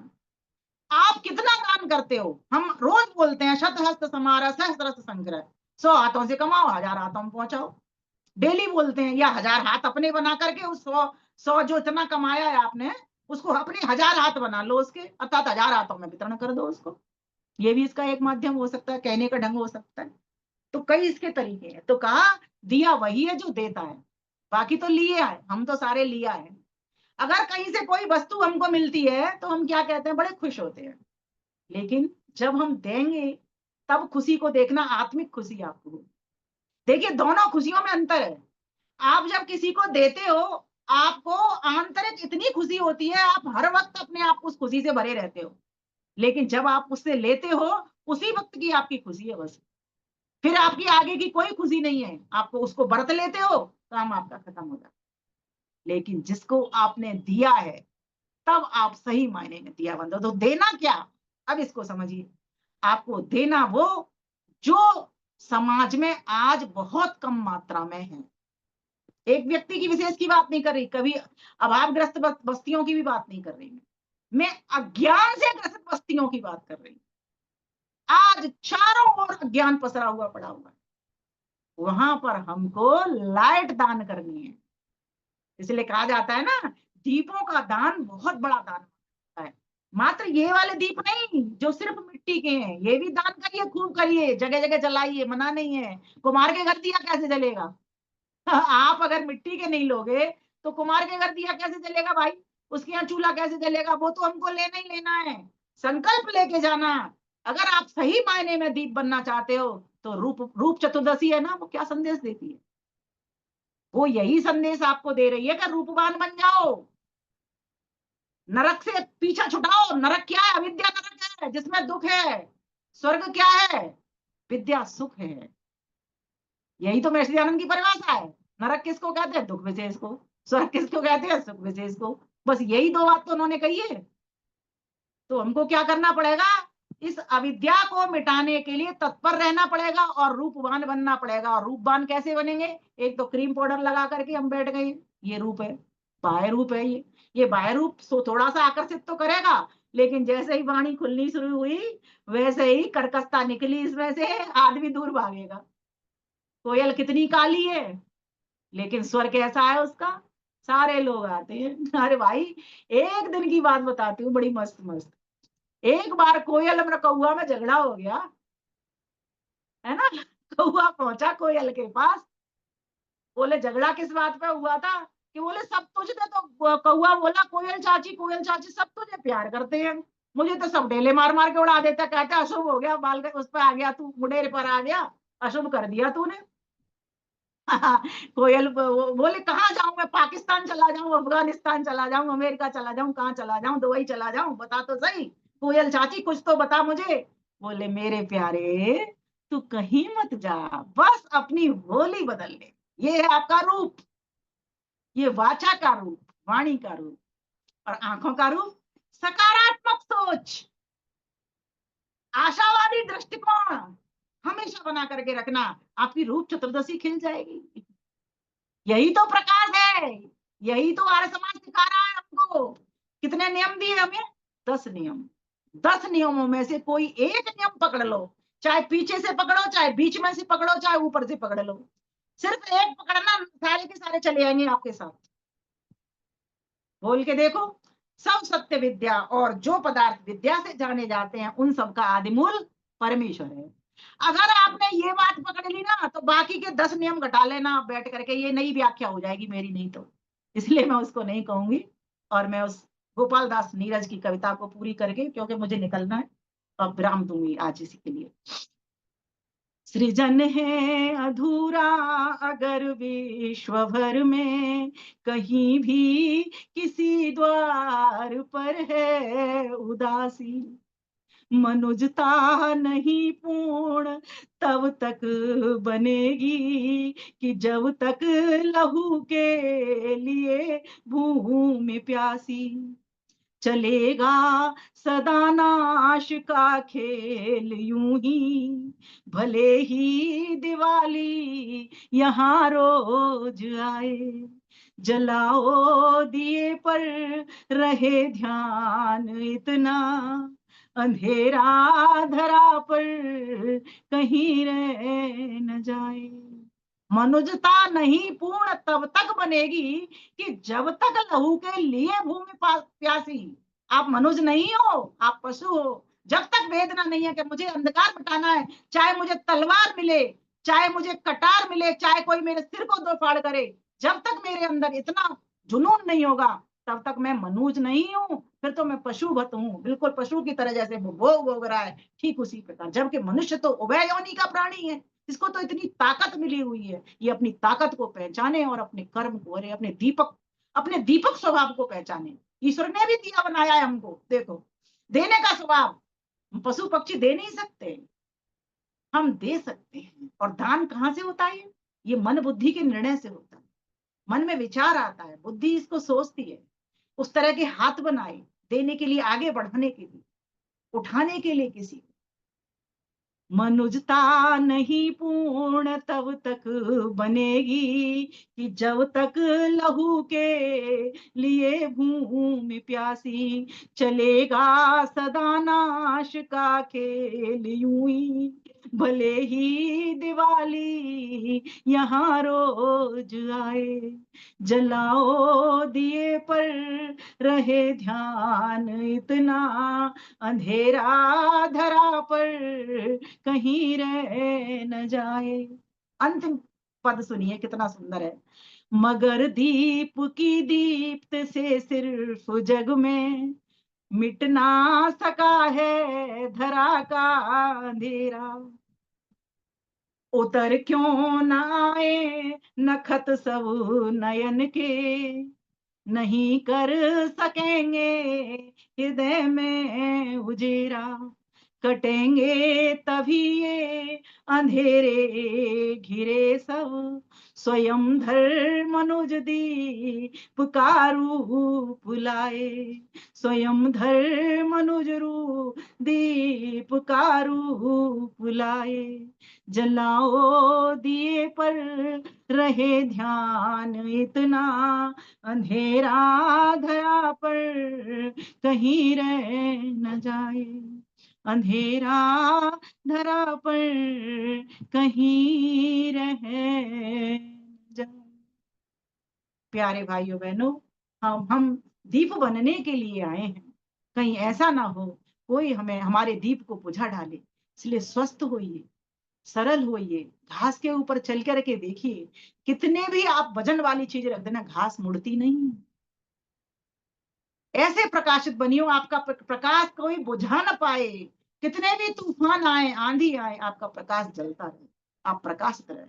इसीलिए इन्हीं शुभकामनाओं के साथ मैं आप सभी को दीपावली की हार्दिक शुभकामनाएं भी देती हूँ और लख लख बधाइयां भी प्रेषित करती हूँ। अपदीपो भव। ज्योतिषा बाधते तम, मेरे साथ बोलेंगे, ज्योतिषा बाधते तम, ज्योतिषा बाधते तम, ज्योतिषा बाधते तम। इन्हीं शब्दों के साथ अपनी वाणी को विराम देती हूँ। भाई जितेंद्र जी को धन्यवाद करती हूँ, एवं जितनी भी माताएं बहनें भाई जुड़े हैं सभी को श्रद्धा पूर्वक श्रवण करने को धन्यवाद भी कहती हूँ, नमस्ते भी करती हूँ और शुभकामना भी प्रेषित करती हूँ। कल भी मेरा कार्यक्रम रहेगा आचार्य चंद्रशेखर जी के यहाँ पर, उसका विषय रहेगा तमसो मां ज्योतिर्गमय। और अभी के लिए मुझे विदा चाहती हूँ, नेहरू नगर निकलना है। आप सभी को बहुत बहुत धन्यवाद। जितेंद्र भाई नमस्ते जी। उषा चितकारा बहन जी, आपको मैं बाद में सुनूंगी वीडियो में जब सोऊंगी तब, क्योंकि अभी मेरे पास समय की कमी हो रही है। ठीक है, नमस्ते। विमलेश जी बहुत बहुत बढ़िया। विमलेश जी, दादी दादी जी भी है। आपका आशीर्वाद मिल गया ना, मैं आपका दादी माँ को आशीर्वाद मिल गया ना। बिल्कुल बिल्कुल, दादी माँ आपको हार्दिक आशीर्वाद दे रही है।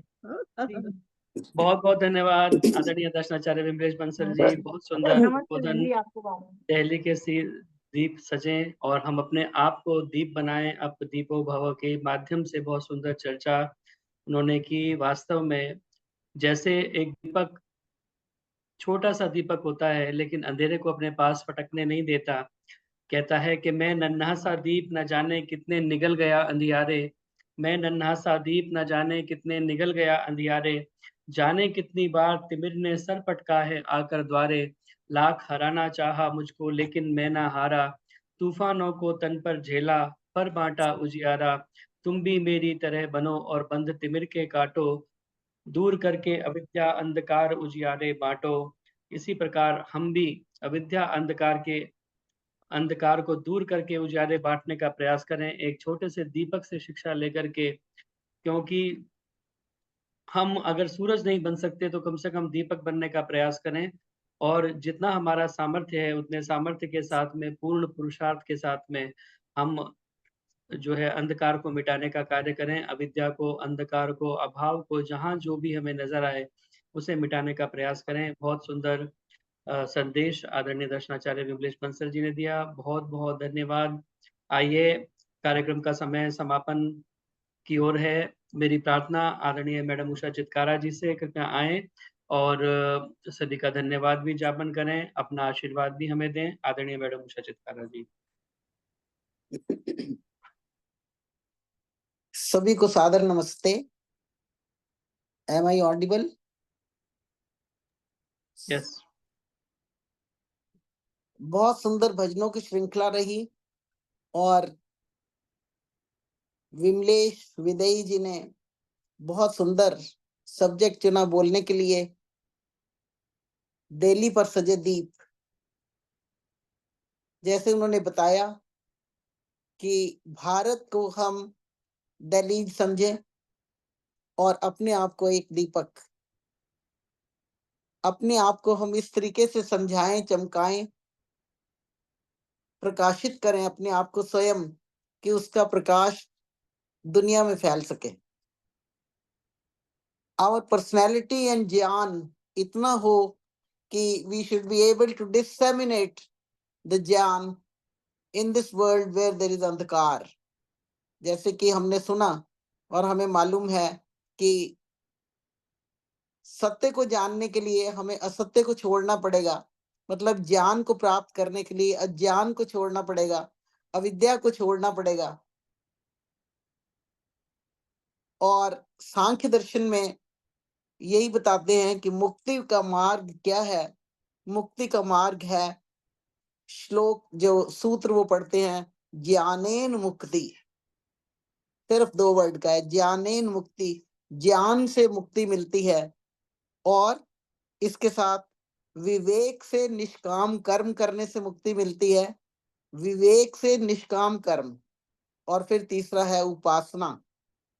इन सब को कवर करने के लिए हमें यम नियमों का पालन करना पड़ता है, तभी हम ज्ञान को प्राप्त कर सकते हैं।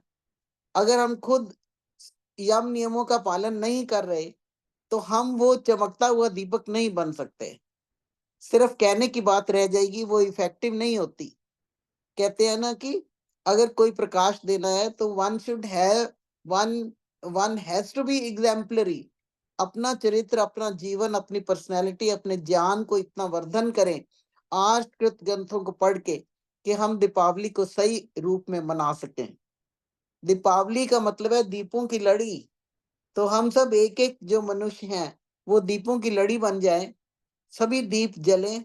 जलें का मतलब जैसा कि अभी विमल आचार्य जी ने बहुत सुंदर एक्सप्लेन किया भी क्या मतलब है, किस तरीके से हम प्रकाशित हों। तो ये जरूरी है कि हम आश्रित ग्रंथों को पढ़ें, अपने जीवन को ज्ञान से भरें और फिर जो भी हम काम करें वो विवेक पूर्ण करें। विवेक से मतलब हम निष्काम काम करें, विवेक पूर्ण करें। विवेक बहुत जरूरी है। और फिर ये सब कैसे मिलेगा? उपासना, भगवान के पास बैठने से। हम ये दीपावली मनाते हैं, इसका ऐतिहासिक हिस्टोरिकल फैक्ट्स भी हैं। जैसे कि हम सभी को पता है, मर्यादा पुरुषोत्तम श्री रामचंद्र जी इस दिन अयोध्या में आए और अयोध्या को दीपों से सजा दिया कि हमारे राजा आ गए। हमारे राजा जो कि एक चरित्रवान है, जिनका बहुत बहुत ऊंचा कैरेक्टर है, पर्सनैलिटी है, कि वो पर्सनैलिटी हमारे ऊपर राज करेगी और हमें सब कुछ सिखाएगी, इस उम्मीद से, इस आशा से। तो ये ऐसी पर्सनैलिटी बनने के लिए फिर योगी राजकृष्ण जी ने भी हमें यही बताया। और राज लूथरा माता जी ने जो कविता सुनाई वो अपने आप में सिंबॉलिक थी, अपने आप में कंप्लीट थी, अपने आप में एक अनुभूति है और एक एक शब्द उसका कीमती है। बहुत सारे भजनों में ऋषि दयानंद जी को श्रद्धांजलि अर्पित आजा बेटे, जा भी नहीं, आ जाओ। श्रद्धांजलि अर्पित की गई। अभी है ये कोई बीच में बोल रहा है, पता ही नहीं। बहुत सारे भजनों में ऋषि जी को श्रद्धांजलि अर्पित की गई। तो बहुत सही श्रद्धांजलि अर्पित की गई और बहुत सही कहा गया। तो हमें ये देखना है कि हम इस भारत रूपी दहलीज को, एंट्रेंस को अपने स्वयं रूपी दीपक बनकर प्रकाशित करें, ज्ञान से प्रकाशित करें, अज्ञानता को दूर करें, असत्य को दूर करें और हम वीर बने। जैसे श्री रामचंद्र जी वीर थे, जैसे कृष्ण भगवान वीर थे, कैसे उन्होंने दुश्मनों का सामना किया, कैसे श्री कृष्ण ने अपनी पॉलिसी से जरासंध और दुर्योधन को जिंदा रखा, ताकि उनके थ्रू जितना गंद और निकलना है वो निकल आए। जब सारा गंद सामने आ जाएगा तो लास्ट में जरासंध को मारा। उनसे उनसे एक क्वेश्चन किया गया कि जरासंध को क्यों नहीं मारा, आराम से मार सकते थे। उसने कहा नहीं, जरासंध ने जिस और भी विरोधी पापियों को बुलाना है वो बुला ले, इकट्ठा कर ले, तो मैं पहले उन सब का नाश करके बाद में इसका नाश करूंगा। और उसी तरह बाद में दुर्योधन का नाश किया उन्होंने। ये एक पॉलिसी थी, ये विवेक था। और ये विवेक उनको आया कि वो अपने जीवन को यज्ञमय रखते थे, यज्ञमय बनाया हुआ था। रामचंद्र जी वनवास में रहते हुए भी उन्होंने अपने जीवन को यज्ञमय बनाया। ऋषि दयानंद का इस दिन निर्वाण दिवस माना जाता है। तो वो मुक्ति को प्राप्त कर गए, ज्ञानेन मुक्ति। उन्होंने ज्ञान का पूरा जो समुद्र था वो खोल दिया हमारे लिए भी। बहुत कुछ हमारे लिए लिख गए, बहुत कुछ कह गए। तो मैं भी हर बार कहती हूँ कि हमारे जो आर्य समाज के 10 नियम हैं वो अपने आप में अगर उनको एक एक को एक्सप्लेन करें तो बहुत ज्ञान है। तो हम किसी भी एक शब्द को पकड़ लें और उसको अपनाएं। हर सत्संग में हम एक वर्ड को अपना थॉट फॉर द डे ले लें और फिर उसको फॉलो करें। आज ये है कि हमने दीपक जलाया, हमने अपने जीवन को दीपक बनाना है और उसके लिए हमें उपेक्षा वृत्ति तो रखनी पड़ेगी। जो लोग निंदा करते रहते हैं, जो हमें नहीं पसंद, जो हमारी बुराई करते रहते हैं, तो let's not live for them, let's forget about them. मैंने कई बार बताया, these are small stuffs just to be ignored. उनकी तरफ ध्यान मत दें, हम ध्यान दें कि हमने ज्ञान को फैलाना है। और आज के खास करके जमाने में, आजकल का जो माहौल बना हुआ है भारत में, उसके लिए हमें जैसे श्री रामचंद्र जी के पास अपना वो धनुष रहता था और जैसे श्री कृष्ण जी के पास अपना वो अर्जुन चक्र रहता था, हर एक ने अपने अपने शास्त्रों की ज्ञान के साथ साथ शस्त्र भी रखे हुए थे। तो हमें भी अपने शस्त्रों का इस्तेमाल करना पड़ेगा। ये नहीं कि हम मंदिर में बैठे रहे, जैसे सोमनाथ मंदिर में बैठे रहे और इतने सारे पुजारी थे, वो आया महमूद और सबको मार मूर के उसने लूट पाट के ले गया और हमारे भारत को कंगाल कर गया। तो हमें आज टाइम पुकार की, ये समय की ये पुकार है कि हम रियल शब्दों में वैदिक बने, रियल शब्दों में दीपक बने, रियल शब्दों में ठीक रास्ते को चुने, ऐसे मार्ग को चुने कि हम दुश्मन को नाश कर सकें। लेकिन अगर हम अपने धर्म को सबसे ऊंचा सिद्ध करके उसका प्रयोग करके करेंगे तो वो ज्यादा इफेक्टिव रहेगा। इसका मतलब ये नहीं कि बाहर वो गड़बड़ करते रहे जिहादी लोग और हम अंदर बैठ के प्रार्थना करते रहे, उससे कुछ नहीं होगा। प्रार्थना के साथ पुरुषार्थ बहुत जरूरी है। तो मेरी ये अपील है सभी माताओं से, अपने बच्चों को वीर और वीरांगनाएं बनाएं और वो क्षत्रिय के रूप में भी काम आए और अच्छे सही रूप में दीपक बनकर, जैसे दीपावली अमावस्या की रात को जगमगा देती है, दीपों की लड़ी रोशनी से प्रकाशित कर देती है, अंधेरा दूर हो जाता है, रोशनी आ जाती है। तो उस तरह से वास्तविक रूप में जो असली रोशनी है वो हमारे जीवन में आए, ज्ञान का प्रकाश हो, हमारा भारत देश प्रोग्रेस करे। और हम तो ये भी चाहते हैं कि वन वर्ल्ड गवर्नमेंट हो जाए। अगर मेरे से पूछे तो ऐसा वैदिक धर्म फैले कि सारा संसार इसी धर्म को मानने लगे।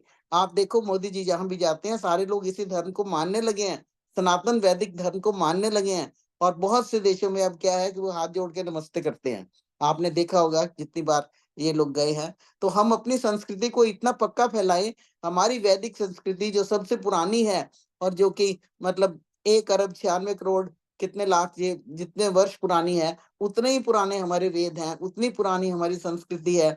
और इसको पिछले कई सालों से खदेड़ दिया गया, गुरुकुल हमारे खत्म कर दिए गए, हमारी पढ़ाने की जो शिक्षा प्रणाली थी वो बदल दी गई, हमारा इतिहास हमें गलत प्रस्तुत किया गया। इन सभी चीजों को हमने फिर से रिवाइव करना है और इसके लिए हमें सच्चे अर्थों में दीपक बनना है।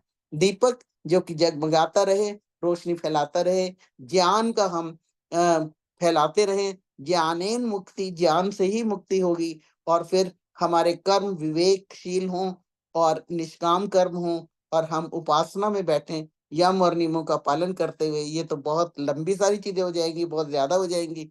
तो आज के लिए एक छोटा सा हम यही लेके जाते हैं वर्ड कि हम एक दीपक बने सच्चे अर्थों में और इस दीपावली को उस तरीके से मनाएं कि हमारा भारत फिर से उसी तरीके से समृद्ध और सभी देशों का, सभी सारी दुनिया का गुरु बन जाए, विश्व गुरु बन जाए।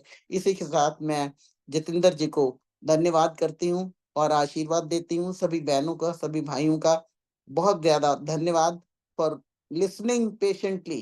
पेशेंट लिसनर्स भी बहुत जरूरी होते हैं, नहीं तो आदमी ऐसे ही बोलता रहे तो कोई ना सुने। तो सभी का बहुत बहुत धन्यवाद। इसी के साथ I wish all good luck और happy Diwali to everybody. Thank you so much.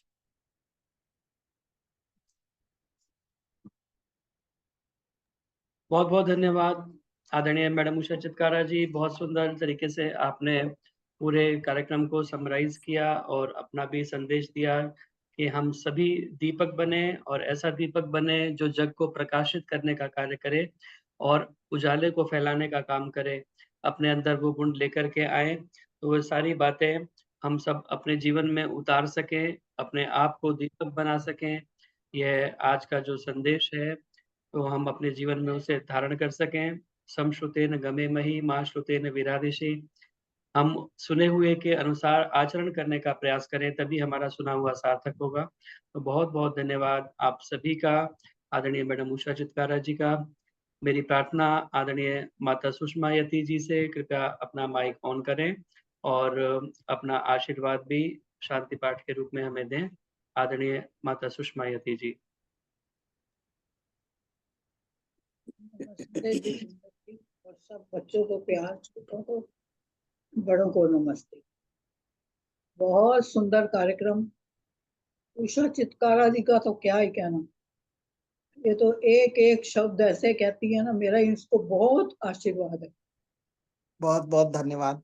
तो दिवाली की बहुत शुभकामनाएं। हम स्वामी दयानंद जी के बताए हुए रास्ते पर चलें। हम नारी जाति को इतना ऊंचा उन्होंने उठाया, नहीं तो नारी जाति का बहुत बुरा हाल था। ये सारी देन स्वामी दयानंद जी की है। हम दयानंद जी के रास्ते पर चलें। अब हम शांति पाठ करें। लाज भगत की शरणागत की, तुम न रखोगे तो कौन रखेगा। भगत के शरणागत के, तुम न खगोगे तो कौन गएगा।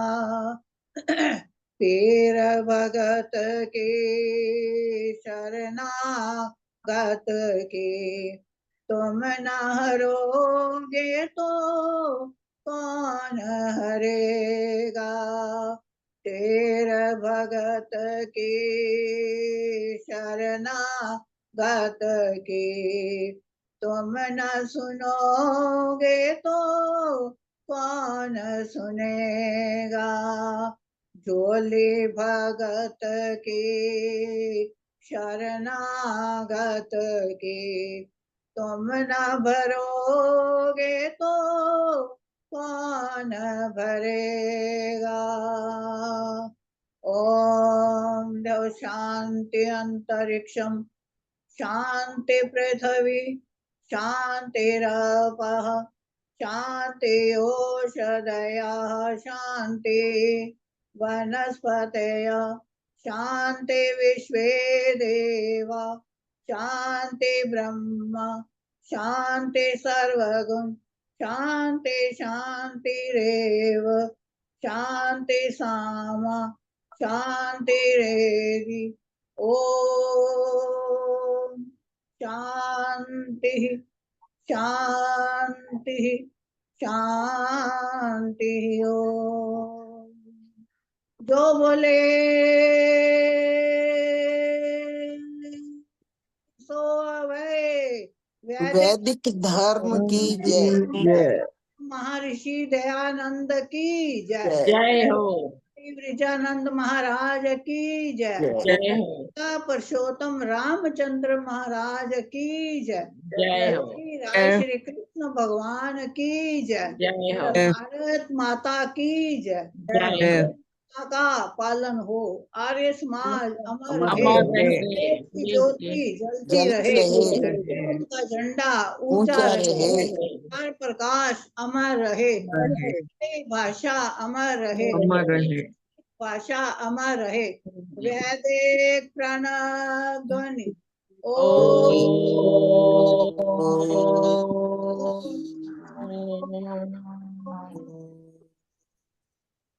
वैदिक अभिवादन। अभिवादन। नमस्ते जी। माता जी नमस्ते। वेदों के नमस्ते।